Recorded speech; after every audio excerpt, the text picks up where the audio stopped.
ਅਗਲੀ ਕਹਾਣੀ ਹੈ ਬਲਮਾ ਬੇਰੁਜ਼ਗਾਰ। ਬਲਮਾ ਬੇਰੁਜ਼ਗਾਰ ਆਪਣੇ ਲਈ ਇਹ ਸੰਬੋਧਨ ਮੈਂ ਖੁਦ ਹੀ ਚੁਣਿਆ ਸੀ। ਦਰਅਸਲ ਜਦੋਂ ਬੰਦਾ ਔਖੇ ਸਮੇਂ ਚੋਂ ਗੁਜ਼ਰ ਰਿਹਾ ਹੋਵੇ ਤਾਂ ਇਹੋ ਜਿਹੇ ਜੁਮਲਾ ਨੁਮੇ ਵਾਕੰਸ਼ ਮਨ ਨੂੰ ਖੇੜੇ 'ਚ ਰੱਖਣ ਲਈ ਕਾਫੀ ਮਦਦਗਾਰ ਹੁੰਦੇ ਹਨ। ਉੱਠਦਾ ਬਹਿੰਦਾ ਮੈਂ ਇਹੋ ਦੋ ਲਫ਼ਜ਼ ਦੁਹਰਾਉਂਦਾ ਰਹਿੰਦਾ ਸਾਂ।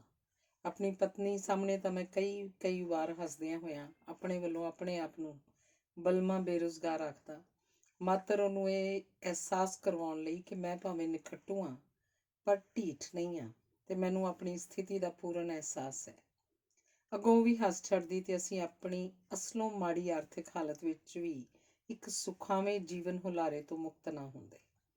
ਪਤਨੀ ਨੇ ਗੁਜ਼ਾਰੇ ਜੋਗੀ ਪੜ੍ਹਾਈ ਕੀਤੀ ਹੋਈ ਸੀ, 10ਵੀਂ ਪਾਸ ਸੀ ਤੇ ਉਹਨੀ ਦਿਨੀ 10ਵੀਂ ਪਾਸ ਕੁੜੀ ਨੂੰ ਰਿਸ਼ਤਾ ਜੁੜ ਜਾਇਆ ਕਰਦਾ ਸੀ।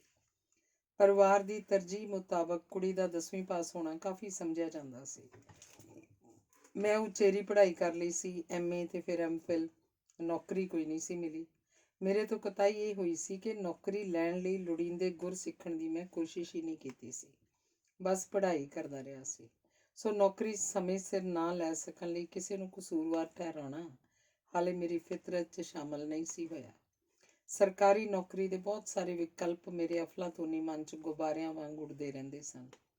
ਫਿਰ ਵੀ ਹਾਲਾਤ ਇਸ ਤਰ੍ਹਾਂ ਦੇ ਬਣੇ ਹੋਏ ਸਨ ਕਿ ਮੈਨੂੰ ਰੁਜ਼ਗਾਰ ਦੀ ਫੌਰੀ ਜ਼ਰੂਰਤ ਸੀ। ਲਾਲ ਸਿੰਧੀ ਤੇ ਸਾਹੀਵਾਲ, ਇਹ ਦੋ ਸ਼ਬਦ ਪੜ੍ਹਦਿਆਂ ਹੁਣ ਵੀ ਮੇਰਾ ਮਨ ਮਚਲ ਉੱਠਦਾ।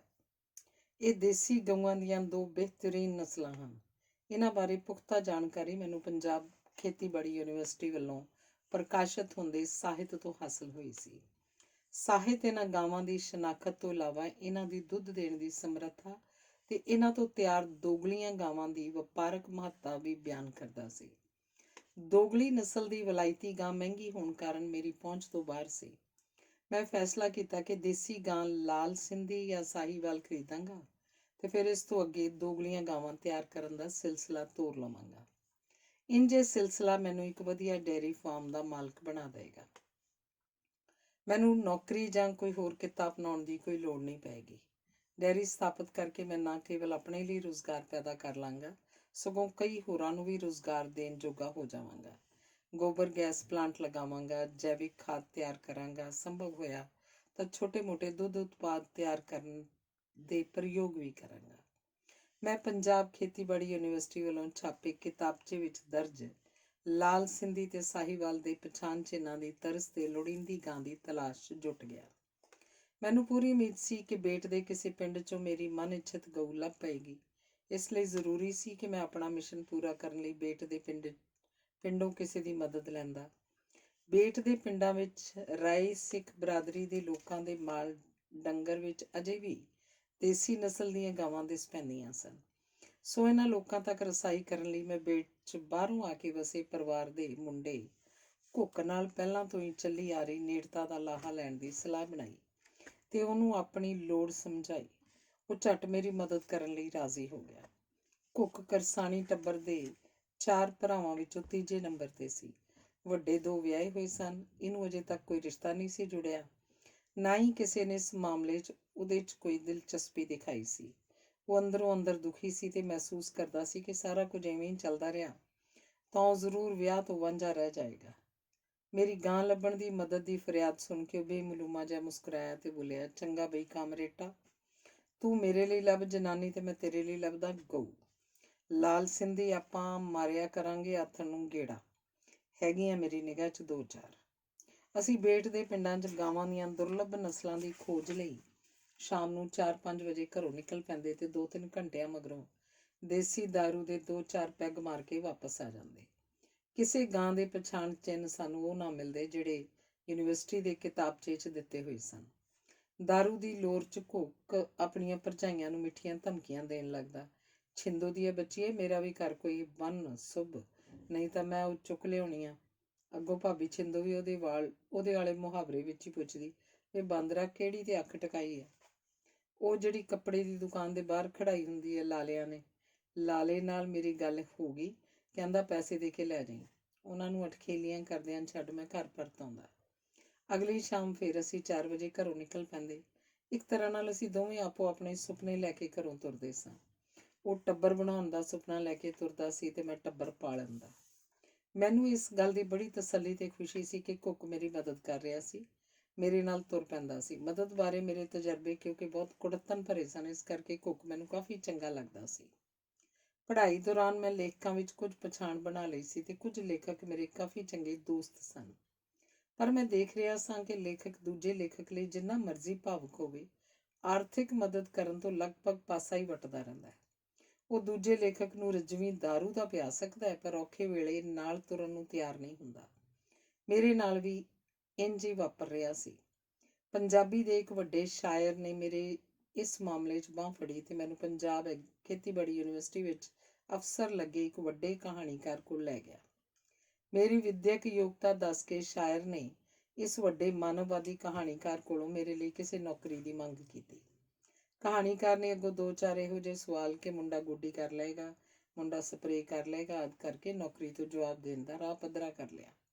ਮੈਂ ਵੀ ਝਟਪਟ ਫੈਸਲਾ ਕਰ ਲਿਆ ਕਿ ਜੇਕਰ ਨੱਕੇ ਹੀ ਮੋੜਨੇ ਹਨ ਤਾਂ ਫਿਰ ਘਰ ਜਾ ਕੇ ਬਾਪੂ ਵਾਲੇ ਸਿਆੜਾਂ ਤੋਂ ਹੀ ਮੋੜ ਲਾਂਗਾ ਤੇ ਨਾਲ ਹੀ ਖੇਤੀਬਾੜੀ ਯੂਨੀਵਰਸਿਟੀ ਦੇ ਸਿਫਾਰਿਸ਼ ਕੀਤੇ ਦੁਧਾਰੂ ਪਸ਼ੂਆਂ ਨਾਲ ਡੈਰੀ ਦਾ ਕੰਮ ਧੰਦਾ ਸ਼ੁਰੂ ਕਰਾਂਗਾ।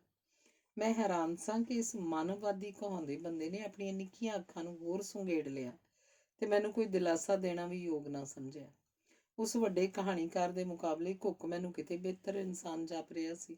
ਸਿੱਧਾ ਸਾਦਾ, ਘੁਲਿਆ ਮਿਲਿਆ ਤੇ ਆਪਣੇ ਵਿੱਤ ਮੁਜਬ ਮਦਦ ਲਈ ਤਿਆਰ ਬਰ ਤਿਆਰ।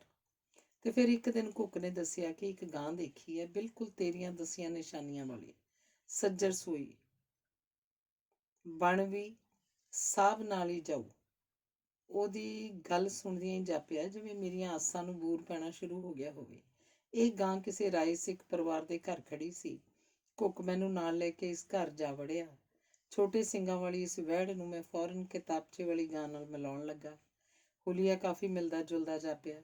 ਪਛਾਣ ਚਿੰਨ੍ਹ ਦਰਸਾਉਂਦੇ ਸਨ ਕਿ ਗਾਂ ਸਾਹੀਵਾਲ ਨਸਲ ਦੀ ਹੈ। ਗਾਂ ਮਗਰ ਬੱਚਾ ਦੇਸੀ ਨਸਲ ਦਾ ਹੋਣ ਕਾਰਨ ਮਾਲਕ ਨੇ ਇਹਦਾ ਭਾਅ ਕਾਫੀ ਵੱਧ ਦੱਸਿਆ।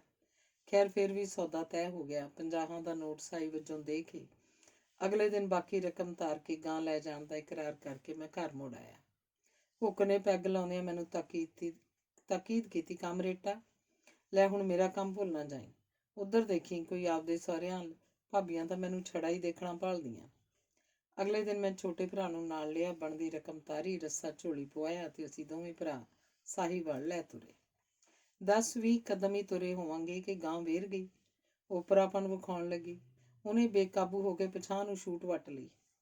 ਇਹਨੂੰ ਘਰ ਲੈ ਜਾਣਾ ਬੜਾ ਮੁਸ਼ਕਲ ਕੰਮ ਜਾਪਣ ਲੱਗ ਪਿਆ। ਕੋਲੋਂ ਕਿਸੇ ਨੇ ਜੁਗਤ ਦੱਸੀ। ਇਸ ਜੁਗਤ ਨੂੰ ਅਜਮਾਉਂਦਿਆਂ ਅਸੀਂ ਵੱਛੜੂ ਨੂੰ ਟੋਕਰੀ 'ਚ ਪਾ ਕੇ ਸਾਈਕਲ ਦੀ ਪਿਛਲੀ ਕਾਠੀ ਉੱਪਰ ਰੱਖ ਸਾਈਕਲ ਗਾਂ ਰੇੜਨ ਲੱਗੇ। ਗਾਂ ਪਿੱਛੇ ਹੋ ਤੁਰੀ। ਗਾਂ ਨੂੰ ਤੋਰਨ ਦਾ ਤਜਰਬਾ ਸਫਲ ਹੋ ਗਿਆ। ਕੁਝ ਸੁੱਖ ਦਾ ਸਾਹ ਆਇਆ। ਫਸੀ ਤੇ ਫਟਕਣ ਕੀ ਵਾਲੀ ਗੱਲ ਮੈਂ ਮਨ ਹੀ ਮਨ ਕਈ ਵਾਰ ਦੁਹਰਾ ਚੁੱਕਾ ਸਾਂ। ਸਾਡਾ ਰਾਹ ਖੇਤਾਂ ਵਿੱਚ ਦੀ ਲੰਘਦਾ ਸੀ। ਰਾਹ 'ਚ ਕੇਵਲ ਇੱਕ ਫਾਰਮ ਹਾਊਸ ਪੈਂਦਾ ਸੀ। ਇਹ ਸਾਡੇ ਨੇੜਲੇ ਲਿਹਾਜ਼ੀਆਂ ਦਾ ਫਾਰਮ ਹਾਊਸ ਸੀ। ਇਸ ਘਰ ਦੇ ਵੱਡੇ ਮੈਂਬਰਾਂ ਨੂੰ ਅਸੀਂ ਮਾਮੇ ਕਹਿ ਕੇ ਬੁਲਾਉਂਦੇ ਸਾਂ, ਕਿਉਂਕਿ ਉਹਨਾਂ ਦੀ ਭੈਣ ਸਾਡੇ ਪਿੰਡ ਵਿਆਹੀ ਹੋਈ ਸੀ। ਮਾਮੇ ਅਮਰੂਦ ਦੇ ਰੁੱਖ ਹੇਠਾਂ ਬੈਠੇ ਹਾਸਾ ਠੱਠਾ ਕਰ ਰਹੇ ਸਨ ਜਦੋਂ ਅਸੀਂ ਉਹਨਾਂ ਕੋਲੋਂ ਦੀ ਗੁਜ਼ਰੇ। ਟਿੱਚਰਬਾਜ਼ੀ ਵਿੱਚ ਮਾਹਰ ਮਾਮਿਆਂ ਨੂੰ ਹਾਸੇ ਠੱਠੇ ਲਈ ਇੱਕ ਸਰੋਤ ਹੋਰ ਮਿਲ ਗਿਆ। ਉਹਨਾਂ 'ਚੋਂ ਇੱਕ ਮਾਮਾ ਉੱਚੀ ਆਵਾਜ਼ 'ਚ ਕਰਾਰੀ ਟਿੱਚਰ ਕਰ ਗਿਆ, ਕਾਮਰੇਟਾ, ਡੇਅਰੀ ਵਾਲਿਆਂ ਨਾਲ ਠੇਕਾ ਕਰ ਲਈ। ਅਸੀਂ ਕੋਈ ਨਾ ਮਾਮਾ ਆਖਦੇ ਅੱਗੋਂ ਲੰਘ ਗਏ। ਉਹਨਾਂ ਸਾਹਮਣੇ ਬੜਾ ਛਿੱਥਾ ਜਿਹਾ ਹੱਸਣਾ ਪਿਆ ਮੈਨੂੰ। ਮੇਰਾ ਇਹ ਹਾਸਾ ਉਹਨਾਂ ਦੇ ਠਹਾਕੇ 'ਚ ਗੁਆਚ ਗਿਆ। ਗਊ ਟਿੱਚਰਾਂ ਦੇ ਲੈਕ ਸੀ। ਉਹ ਕਾਫੀ ਲਿੱਸੀ ਜਿਹੀ ਸੀ। ਘਰ ਅੱਪੜੇ ਦਾ ਸਵਾਗਤ ਕਰਨ ਲਈ ਪਤਨੀ ਨੂੰ ਇਸ ਸਾਹੀਵਾਲ ਨੇ ਐਸੀ ਢੁੱਡ ਮਾਰੀ ਕਿ ਦਿਨੇ ਤਾਰੇ ਦਿਖਾਤੇ। ਉਂਝ ਉਹਨੇ ਹਿੰਮਤ ਨਹੀਂ ਹਾਰੀ। ਔਖੀ ਸੌਖੀ ਹੋ ਕੇ ਗਾਂ ਨੂੰ ਪੁਚਕਾਰ ਲਿਆ। ਤਿੱਖੀਆਂ ਜ਼ੋਰਦਾਰ ਛੜਾਂ ਖਾ ਕੇ ਵੀ ਗੜਵੀ ਦੁੱਧ ਦੀ ਚੋ ਲਈ। ਗੜਵੀ ਵੱਲ ਦੇਖ ਕੇ ਮੈਂ ਕਿਹਾ, ਬਲਮਾ ਬੇਰੁਜ਼ਗਾਰ, ਤਾਂ ਉਹ ਹੱਸਣੋਂ ਨਾ ਰਹਿ ਸਕੀ। ਪਰ ਉਹਦੇ ਹਾਸੇ 'ਚ ਮੈਨੂੰ ਇੱਕ ਗੁੱਝੀ ਪੀੜ ਮਹਿਸੂਸ ਹੋਈ। ਸ਼ਾਇਦ ਅਸੀਂ ਦੋਵੇਂ ਕਿਸੇ ਨਾ ਕਿਸੇ ਢੰਗ ਨਾਲ ਇਹ ਪੀੜ ਹੰਢਾ ਰਹੇ ਸਾਂ। ਮੈਨੂੰ ਵਿਸ਼ਵਾਸ ਹੋ ਗਿਆ ਕਿ ਦ੍ਰਿੜ ਇਰਾਦੇ ਵਾਲੀ ਮੇਰੀ ਪਤਨੀ ਇਸ ਕੌੜ ਗਾਂ ਨੂੰ ਸੰਭਾਲ ਲਏਗੀ। ਜਿਹਨੇ ਮੇਰੇ ਵਰਗਾ ਬੰਦਾ ਕਾਬੂ ਕਰ ਲਿਆ ਸੀ, ਇਹ ਗਾਂ ਕਾਬੂ ਕਰਨ ਲਈ ਉਹਦੇ ਲਈ ਕੋਈ ਵੱਡੀ ਚੁਣੌਤੀ ਨਹੀਂ ਸੀ। ਮੈਨੂੰ ਹੁਣ ਤੱਕ ਅਫਸੋਸ ਸੀ ਤਾਂ ਸਿਰਫ ਇਸ ਗੱਲ ਦਾ ਕਿ ਮੈਂ ਗਾਂ ਦੀ ਪਛਾਣ ਚਿੰਨ੍ਹਾਂ ਵਿੱਚ ਟਪਲਾ ਖਾ ਗਿਆ ਸੀ। ਸਾਹੀਵਾਲ ਦੀਆਂ ਜਿਹੜੀਆਂ ਖੂਬੀਆਂ ਦਾ ਜ਼ਿਕਰ ਯੂਨੀਵਰਸਿਟੀ ਦੇ ਕਿਤਾਬਚੇ 'ਚ ਸੀ, ਉਹਨਾਂ ਵਿੱਚੋਂ ਤਾਂ ਇੱਕ ਵੀ ਇਹਦੇ 'ਚ ਨਹੀਂ ਸੀ। ਸਾਡੇ ਪਰਿਵਾਰ ਦੀ ਰਿਹਾਇਸ਼ 2 ਥਾਵਾਂ 'ਤੇ ਸੀ। बीवी बच्चों समेत मैं अपनी रिहाइश अपने जद्दी पिंड के जद्दी घर रखी हुई सी। परिवार के नाल मैं अपने विरसे का मोह भी पाल रहा सा। दोवें भरावां समेत माता पिता उस पिंड रहिंदे सन जिथे साडी जमीन सी ते फार्म हाउस नुमा घर भी। सवेर समय मैं साइकिल चुकदा ते इत्थे आ जांदा, लगभग सारा दिन खेतां 'च काम करदिआं गुजारदा। रोज़ वांग अगले दिन खेत आया तो गऊ कांड का सारा वेरवा पिता जी कोल पहुंच चुका सी। साइकिल का स्टैंड ला जदों नज़रां बचाउंदा मैं इधर उधर किसी काम नूं हत्थ पाउण दी तैयारी कर रहा सां तां बड़े सहज नाल पिता जी मेरे कोल आए। वो गलत फैसले की निंदा अक्सर व्यंग नाल करन दे आदी सन। इस वार भी अपना विरोध जाहिर करदिआं उन्हां कहा, क्यों कर आया खुर वढाउण दा बंदोबस्त। अगों मैं निराशता के भाव नाल केवल इन्ना ही कह सकिया, कोई ना कोई कारोबार तो करना ही पैना है। मैं खेत वाल हो तुरिया तो पिछों पिता जी दे ये बोल मेरे कन्नी पए, देखांगे जदों तेरी वो खड़ सुक जई गां दुੱਧ ਦੀਆਂ ਵਲਟੋਈਆਂ ਭਰੂਗੀ। पिता जी की गल मेरे अंतःकरण च शायद प्रभाव रहत ही रह गई। ਇਹਦੀ ਥਾਂ ਉੱਥੇ ਮੇਰੇ ਮਨ ਮਸਤਕ 'ਚ ਬਲਮਾ ਬੇਰੁਜ਼ਗਾਰ ਦਾ ਸ਼ੋਰ ਮੱਚਿਆ ਹੋਇਆ ਸੀ। ਉਂਝ ਪਿਤਾ ਜੀ ਦੀ ਪੇਸ਼ੀਨ ਗੋਈ ਠੀਕ ਸਿੱਧ ਹੋਈ। ਗਾਂ 2-2.5 ਗੜਵੀਆਂ ਦੁੱਧ ਤੋਂ ਨਾ ਵਧੀ, ਪਰ ਗਾਂ ਦਾ ਦੁੱਧ ਘਰ ਦਾ ਬੁੱਤਾ ਸਾਰ ਦਿੰਦਾ ਸੀ। ਇੱਕ ਮੱਝ ਜੋ ਪਹਿਲਾਂ ਤੋਂ ਹੀ ਮੇਰੇ ਕੋਲ ਸੀ ਦਾ ਸਾਰਾ ਦੁੱਧ ਡੈਰੀ ਪਾ ਕੇ ਮੈਂ ਆਪਣੀ ਕਮਾਈ ਵਧਾਉਣ 'ਚ ਸਫਲਤਾ ਹਾਸਲ ਕਰ ਲਈ ਸੀ। ਮੇਰੀ ਸਹੀਵਾਲ ਦੀ ਚਰਚਾ ਅਕਸਰ ਚੱਲਦੀ ਰਹਿੰਦੀ ਸੀ। ਗਾਂ ਹੱਕੀ ਆਉਂਦਿਆਂ ਨੂੰ ਰਾਹ 'ਚ ਜਿਹੜੇ ਮਾਮਿਆਂ ਨੇ ਮੈਨੂੰ ਟਿਚਰਾਂ ਕੀਤੀਆਂ ਸਨ ਉਹਨਾਂ ਵਿੱਚੋਂ ਇੱਕ ਛੜਾ ਸੀ ਤੇ ਆਥਣ ਵੇਲੇ ਪਿਤਾ ਜੀ ਕੋਲ ਘੰਟਾ 2 ਘੰਟੇ ਗੱਲਾਂ ਬਾਤਾਂ ਕਰਦਿਆਂ ਬਿਤਾਉਂਦਾ ਸੀ। ਸਿਗਰਟ ਬੁਝਣ ਨਹੀਂ ਸੀ ਦਿੰਦਾ ਤੇ ਪੀਂਦਾ ਵੀ 2 ਸਿਗਰਟਾਂ ਜੋੜ ਕੇ ਸੀ, ਪੂਰੀ ਤਸੱਲੀ ਨਾਲ।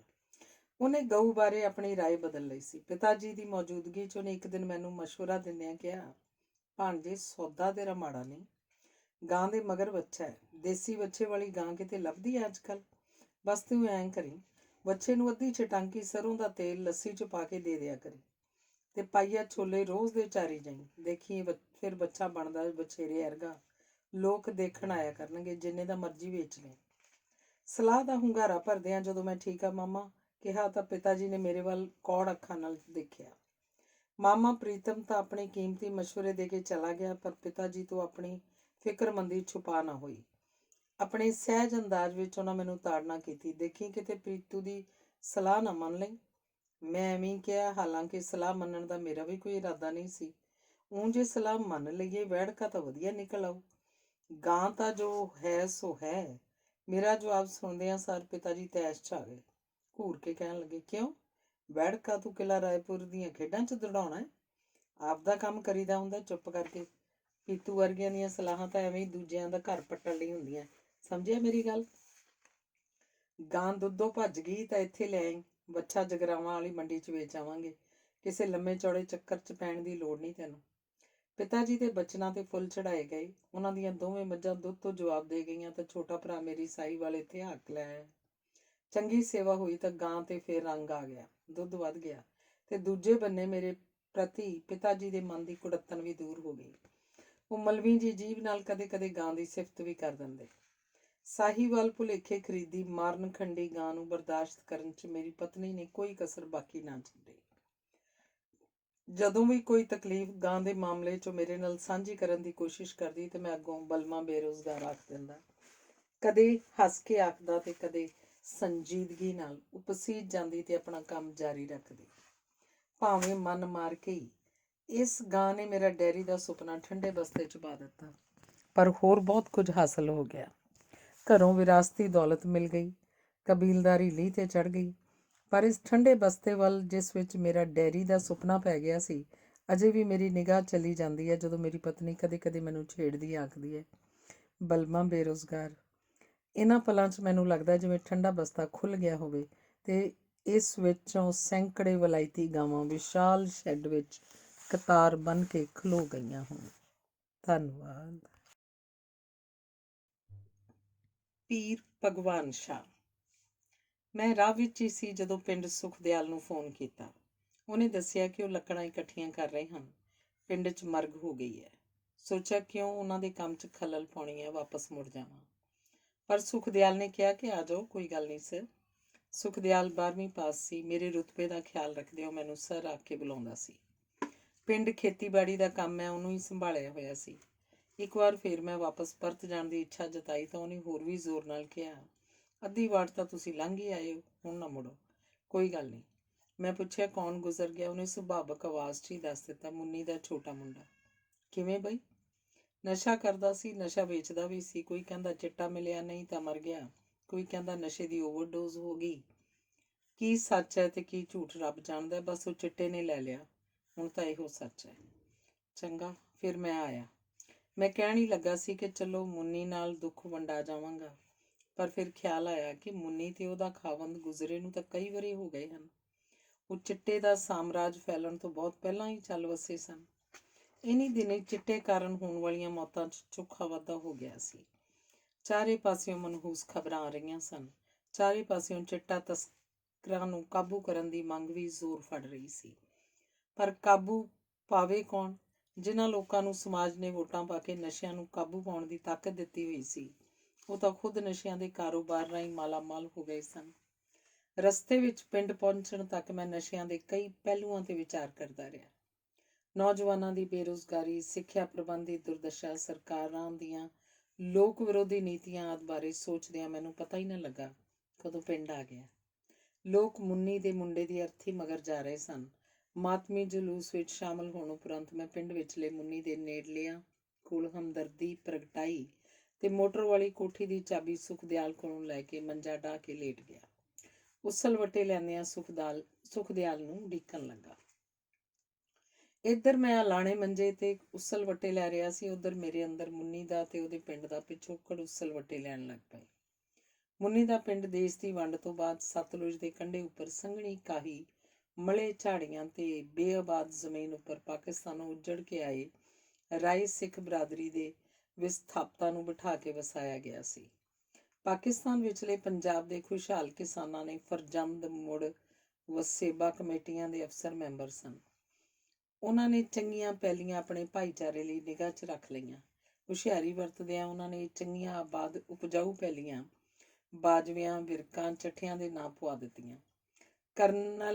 ਕਰਨਾਲ ਵੱਲ ਦਾ ਮੈਦਾਨੀ ਪੱਧਰਾ ਇਲਾਕਾ ਉਹ ਸਾਂਭ ਗਏ ਤੇ ਵਿਚਾਰੇ ਗਰੀਬ ਗੁਰਬੇ ਝੱਲਾਂ 'ਚ ਗਿੱਦੜ, ਜੰਗਲੀ ਸੂਰ, ਰੋਜ਼, ਤਿੱਤਰ ਕੁੱਟਣ ਜੋਗੇ ਰਹਿ ਗਏ। ਮਜਬੂਰੀ ਵਸ ਇਹਨਾਂ ਨੂੰ ਨਜਾਇਜ਼ ਸ਼ਰਾਬ ਕੱਢਣ ਤੇ ਵੇਚਣ ਦਾ ਜ਼ੋਖਮ ਭਰਿਆ ਕਿੱਤਾ ਅਪਣਾਉਣਾ ਪਿਆ। ਇਸ ਗੱਲ ਨੇ ਮੈਨੂੰ ਕਾਫੀ ਪਰੇਸ਼ਾਨ ਕੀਤਾ ਕਿ ਘੋਰ ਸਮੂਹਕ ਬਿਪਤਾ ਦੇ ਸਮੇਂ ਵੀ ਬਿਪਤਾ ਅਧੀਨ ਆਏ ਲੋਕਾਂ ਵਿੱਚ ਅਨਿਆਂ ਕਰਨ ਵਾਲਿਆਂ ਤੇ ਅਨਿਆਂ ਸਹਿਣ ਕਰਨ ਵਾਲੀਆਂ ਧਿਰਾਂ ਹੋਂਦ 'ਚ ਆ ਜਾਂਦੀਆਂ ਹਨ।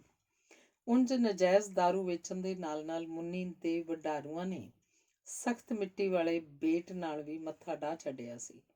ਝੋਟੇ ਕੁੱਟ ਕੇ ਰੋਜ਼ਾਨਾ ਜੀਵਨ ਦੀਆਂ ਲੋੜਾਂ ਪੂਰੀਆਂ ਕਰਨ ਲਈ ਕੁਝ ਜ਼ਮੀਨ ਵਾਹੀਯੋਗ ਬਣਾਉਣ 'ਚ ਕਾਮਯਾਬ ਹੋ ਗਏ ਸਨ। ਪਰ ਅਮਲ ਉਹਨਾਂ ਨੇ ਮੁਕੰਮਲ ਹੀ ਕੀਤਾ ਸੀ ਜਦੋਂ ਹਰਾ ਇਨਕਲਾਬ ਆ ਧਮਕਿਆ।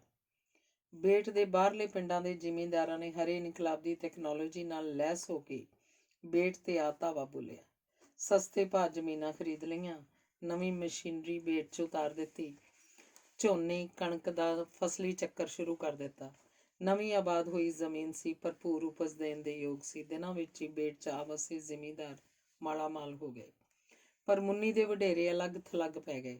ਜ਼ਮੀਨ ਤੋਂ ਵੰਚਿਤ ਹੋ ਕੇ ਖੇਤ ਮਜ਼ਦੂਰ ਬਣਨ ਲਈ ਮਜਬੂਰ ਹੋ ਗਏ। ਮੁੰਨੀ ਇਸੇ ਪਿੰਡ ਦੀ ਧੀ ਸੀ, ਇੱਕ ਲੱਤੋਂ ਲੰਗੜਾ ਕੇ ਤੁਰਦੀ ਸੀ। ਇਸੇ ਪਿੰਡ ਦੇ ਹੀ ਮਾਲ ਡੰਗਰ ਚਾਰਨ ਵਾਲੇ ਮੋਹਣੀ ਨਾਲ ਉੱਠਣ ਬੈਠਣ ਲੱਗ ਪਈ। ਸਮਾਂ ਪਾ ਕੇ ਰਹਿਣ ਹੀ ਉਹਦੇ ਨਾਲ ਲੱਗੀ। ਦੋਵਾਂ ਦੇ ਇਕੱਠੇ ਰਹਿਣ ਤੇ ਘਰ ਪਰਿਵਾਰ ਨੂੰ ਕੋਈ ਉਜਰ ਨਹੀਂ ਸੀ। ਉਹਨਾਂ ਦੇ ਇਕੱਠੇ ਰਹਿਣ ਨੂੰ ਭਾਈਚਾਰੇ ਵੱਲੋਂ ਮਾਨਤਾ ਦੇ ਦਿੱਤੀ ਗਈ। ਤ੍ਰੀਮਤਾ ਨੇ ਖਾਸ ਤੌਰ ਤੇ ਕਿਹਾ, ਲੰਗੜੀ ਨੂੰ ਕਿਹੜਾ ਕਿਸੇ ਡੋਲੇ ਘੱਤ ਲਿਜਾਣਾ ਸੀ, ਮੁੜ ਚੰਗਾ ਹੀ ਹੋਇਆ ਸੂ। ਮੁੰਨੀ ਉੱਪਰੋਂ ਥੱਲੇ ਦੋ ਮੁੰਡੇ ਜੰਮ ਕੇ ਆਪਣੇ ਕਰਤੱਵ ਤੋਂ ਵਿਹਲੀ ਹੋ ਗਈ। ਹੁਣ ਉਹ ਆਮ ਕਰਕੇ ਸਾਰੀ ਦਿਹਾੜੀ ਲੋਕਾਂ ਦੀ ਕੌਲੀ ਕੱਛਣ ਵਿੱਚ ਹੀ ਬਤੀਤ ਕਰਦੀ। ਮਗਰੋਂ ਜਦੋਂ ਸਤਲੁਜ ਦੀ ਬਰੇਤੀ 'ਚ ਰੇਤੇ ਦੀ ਖੱਡ ਚਾਲੂ ਹੋਈ ਤਾਂ ਉਹ ਮੋਹਣੀ ਦੇ ਮਾਲ ਡੰਗਰ ਛੇੜਨ ਤੋਂ ਮਗਰੋਂ ਖੱਡ ਤੇ ਚਲੀ ਜਾਂਦੀ। ਇੱਥੇ ਹੱਸ ਖੇਡ ਕੇ ਡਰਾਈਵਰਾਂ ਦਾ ਮਨੋਰੰਜਨ ਕਰ ਆਉਂਦੀ।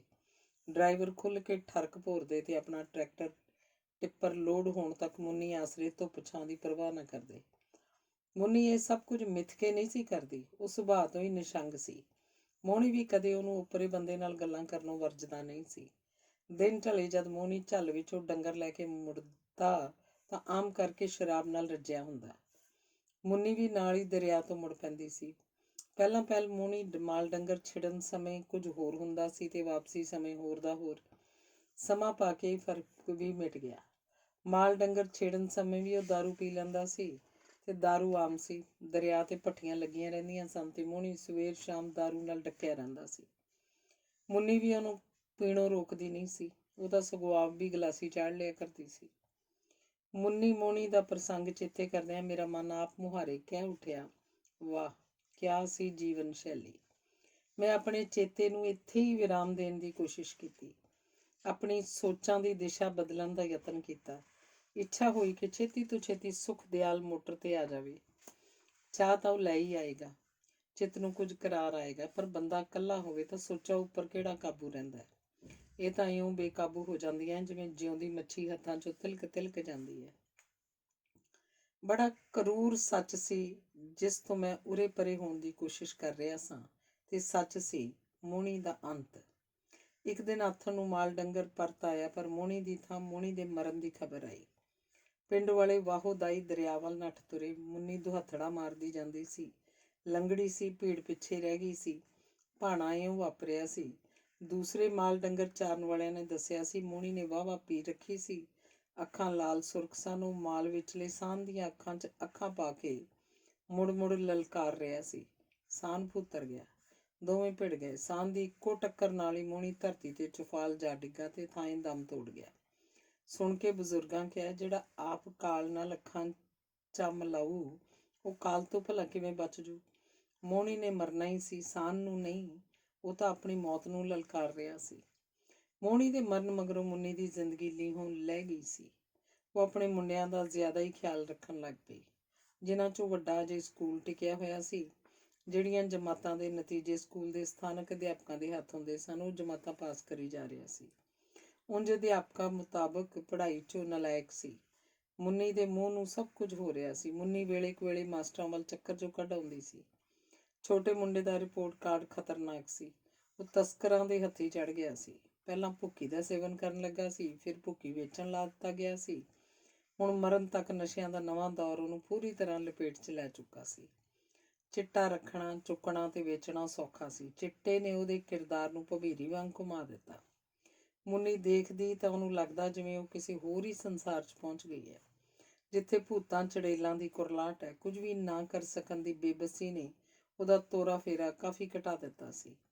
ਉਹਦਾ ਬਦਲਿਆ ਹੋਇਆ ਵਿਵਹਾਰ ਤੱਕ ਕੇ ਲੋਕਾਂ ਕਹਿਣਾ ਸ਼ੁਰੂ ਕਰਤਾ ਸੀ ਕਿ ਮੁੰਨੀ ਕਿਸੇ ਸ਼ੈ ਦੇ ਵੱਸ 'ਚ ਹੈ, ਦਰਿਆ ਤੋਂ ਚੰਬੜ ਗਿਆ ਹੋਊ ਕੋਈ ਜਿੰਨ ਭੂਤ। ਇੱਕ ਦਿਨ ਛੁੱਟੀ ਹੋਣ ਮਗਰੋਂ ਵੱਡਾ ਮੁੰਡਾ ਘਰ ਆਇਆ ਤਾਂ ਮੁੰਨੀ ਨੇ ਛੋਟੇ ਬਾਰੇ ਪੁੱਛਿਆ, ਕੈਲਾ ਕਿੱਥੇ ਸੂ? ਕਿਉਂ, ਤੈਨੂੰ ਨਹੀਂ ਪਤਾ ਕਿੱਥੇ ਸੂ? ਬੁੱਗੀ ਨੇ ਬਸਤਾ ਸੁੱਟਦਿਆਂ ਕਿਹਾ ਤਾਂ ਮੁੰਨੀ ਸੁਣਦਿਆਂ ਸਾਰ ਛੋਕਰੀ ਹਵਾ ਚੀਖਦੀ ਗੰਦ ਬਕਣ ਲੱਗੀ ਤੇ ਫਿਰ ਸਿਰ ਘੁਮਾਉਣ ਲੱਗ ਪਈ। ਓਪਰੀ ਸ਼ੈ ਦਾ ਅਸਰ ਵੱਧਦਾ ਦੇਖ ਬੁੱਗੀ ਸਾਈਕਲ ਤੇ ਲੱਤ ਦੇ ਕੇ ਸਿਆਣੇ ਵੱਲ ਦੌੜਿਆ। ਸਿਆਣਾ ਆਪਣਾ ਸੰਦ ਸਮਾਨ ਲਿਆ ਹਾਜ਼ਰ ਹੋਇਆ।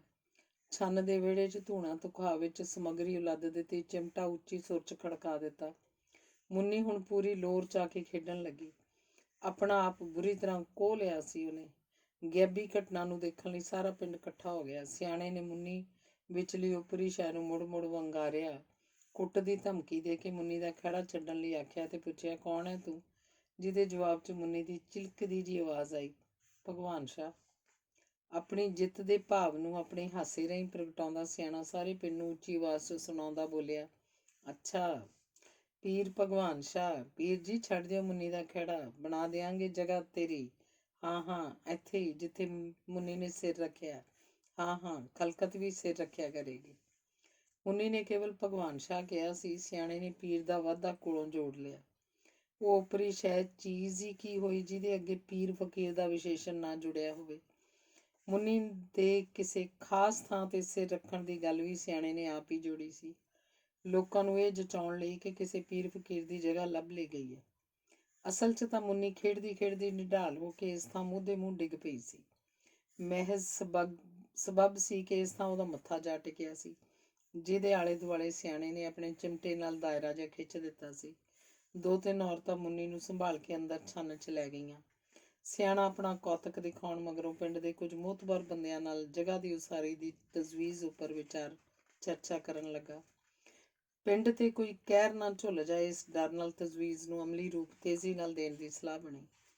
ਪੀਰ ਭਗਵਾਨ ਸ਼ਾਹ ਦੀ ਕਬਰ ਬਣਾਈ ਗਈ, ਮੱਥੇ ਤੇ ਹਰੇ ਰੰਗ ਦਾ ਝੰਡਾ ਝੁਲਾਇਆ ਗਿਆ ਤੇ ਬਕਾਇਦਾ ਮੁਕੱਦਸ ਅਸਥਾਨ ਪੀਰ ਭਗਵਾਨ ਸ਼ਾਹ ਲਿਖਵਾਇਆ ਗਿਆ। ਹਰ ਸਾਲ 26 ਹਾੜ ਨੂੰ ਇੱਥੇ ਮੇਲਾ ਲਾਇਆ ਜਾਂਦਾ।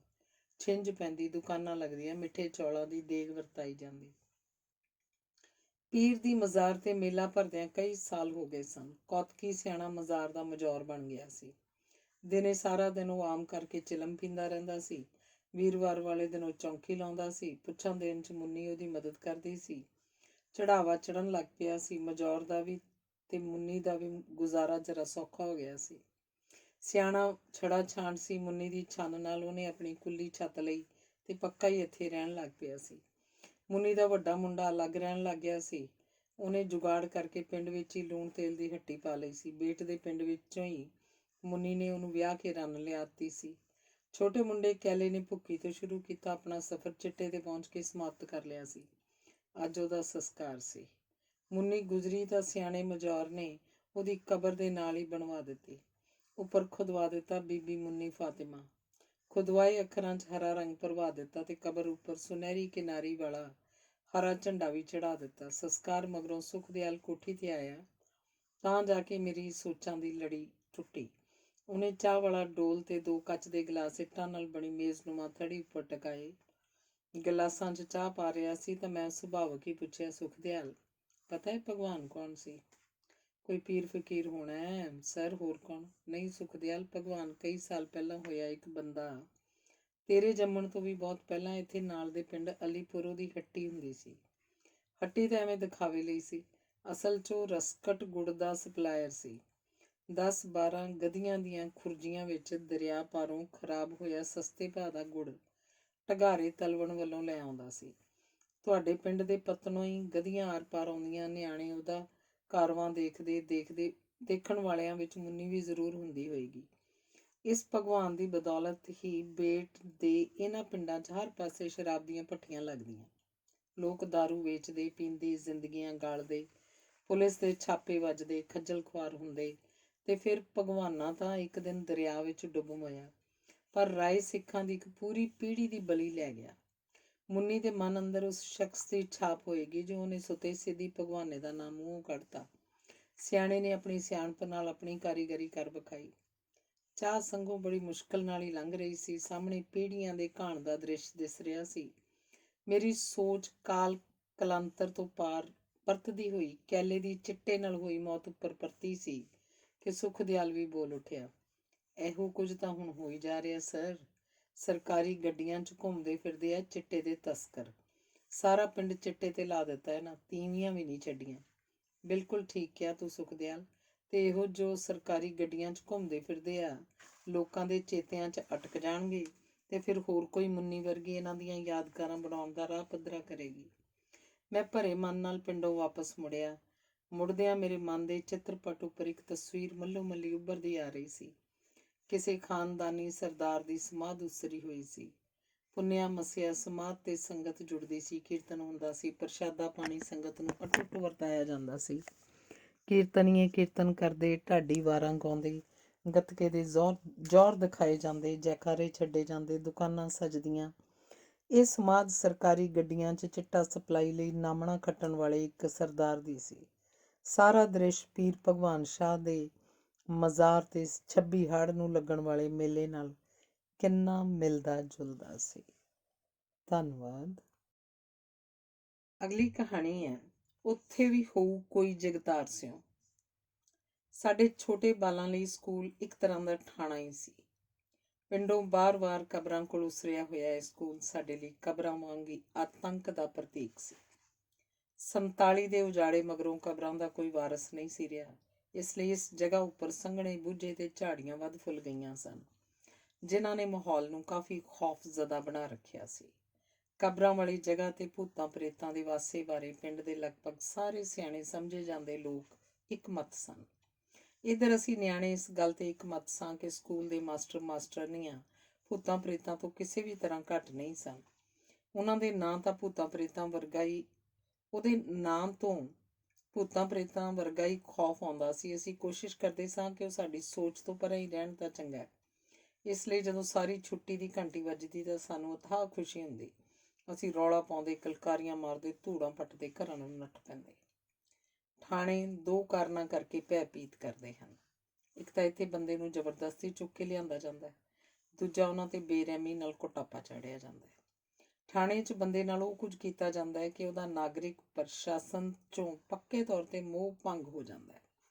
ਉਹ ਆਪਣੇ ਹਾਲਾਤ ਨਾਲ ਸਮਝੌਤਾ ਕਰਨ ਦੀ ਅਣਚਾਹੀ ਸਥਿਤੀ 'ਚ ਆ ਜਾਂਦਾ ਹੈ। ਸਕੂਲਾਂ ਵਿੱਚ ਵੀ ਇਸੇ ਤਰ੍ਹਾਂ ਹੀ ਹੁੰਦਾ ਸੀ। ਬਾਲਾਂ ਨੂੰ ਜ਼ਬਰਦਸਤੀ ਘਰਾਂ 'ਚੋਂ ਲਿਆਂਦਾ ਜਾਂਦਾ ਸੀ। ਅੱਧੀ ਸਦੀ ਪਹਿਲਾਂ ਇਸਤਰੀਆਂ ਖੂਬ ਨਿਆਣੇ ਜੰਮਦੀਆਂ ਸਨ। ਛੋਟੇ ਤੋਂ ਛੋਟੇ ਪਰਿਵਾਰ ਵਿੱਚ ਵੀ ਅੱਧੀ ਦਰਜਨ ਨਿਆਣੇ ਤਾਂ ਹੋਇਆ ਹੀ ਕਰਦੇ ਸਨ।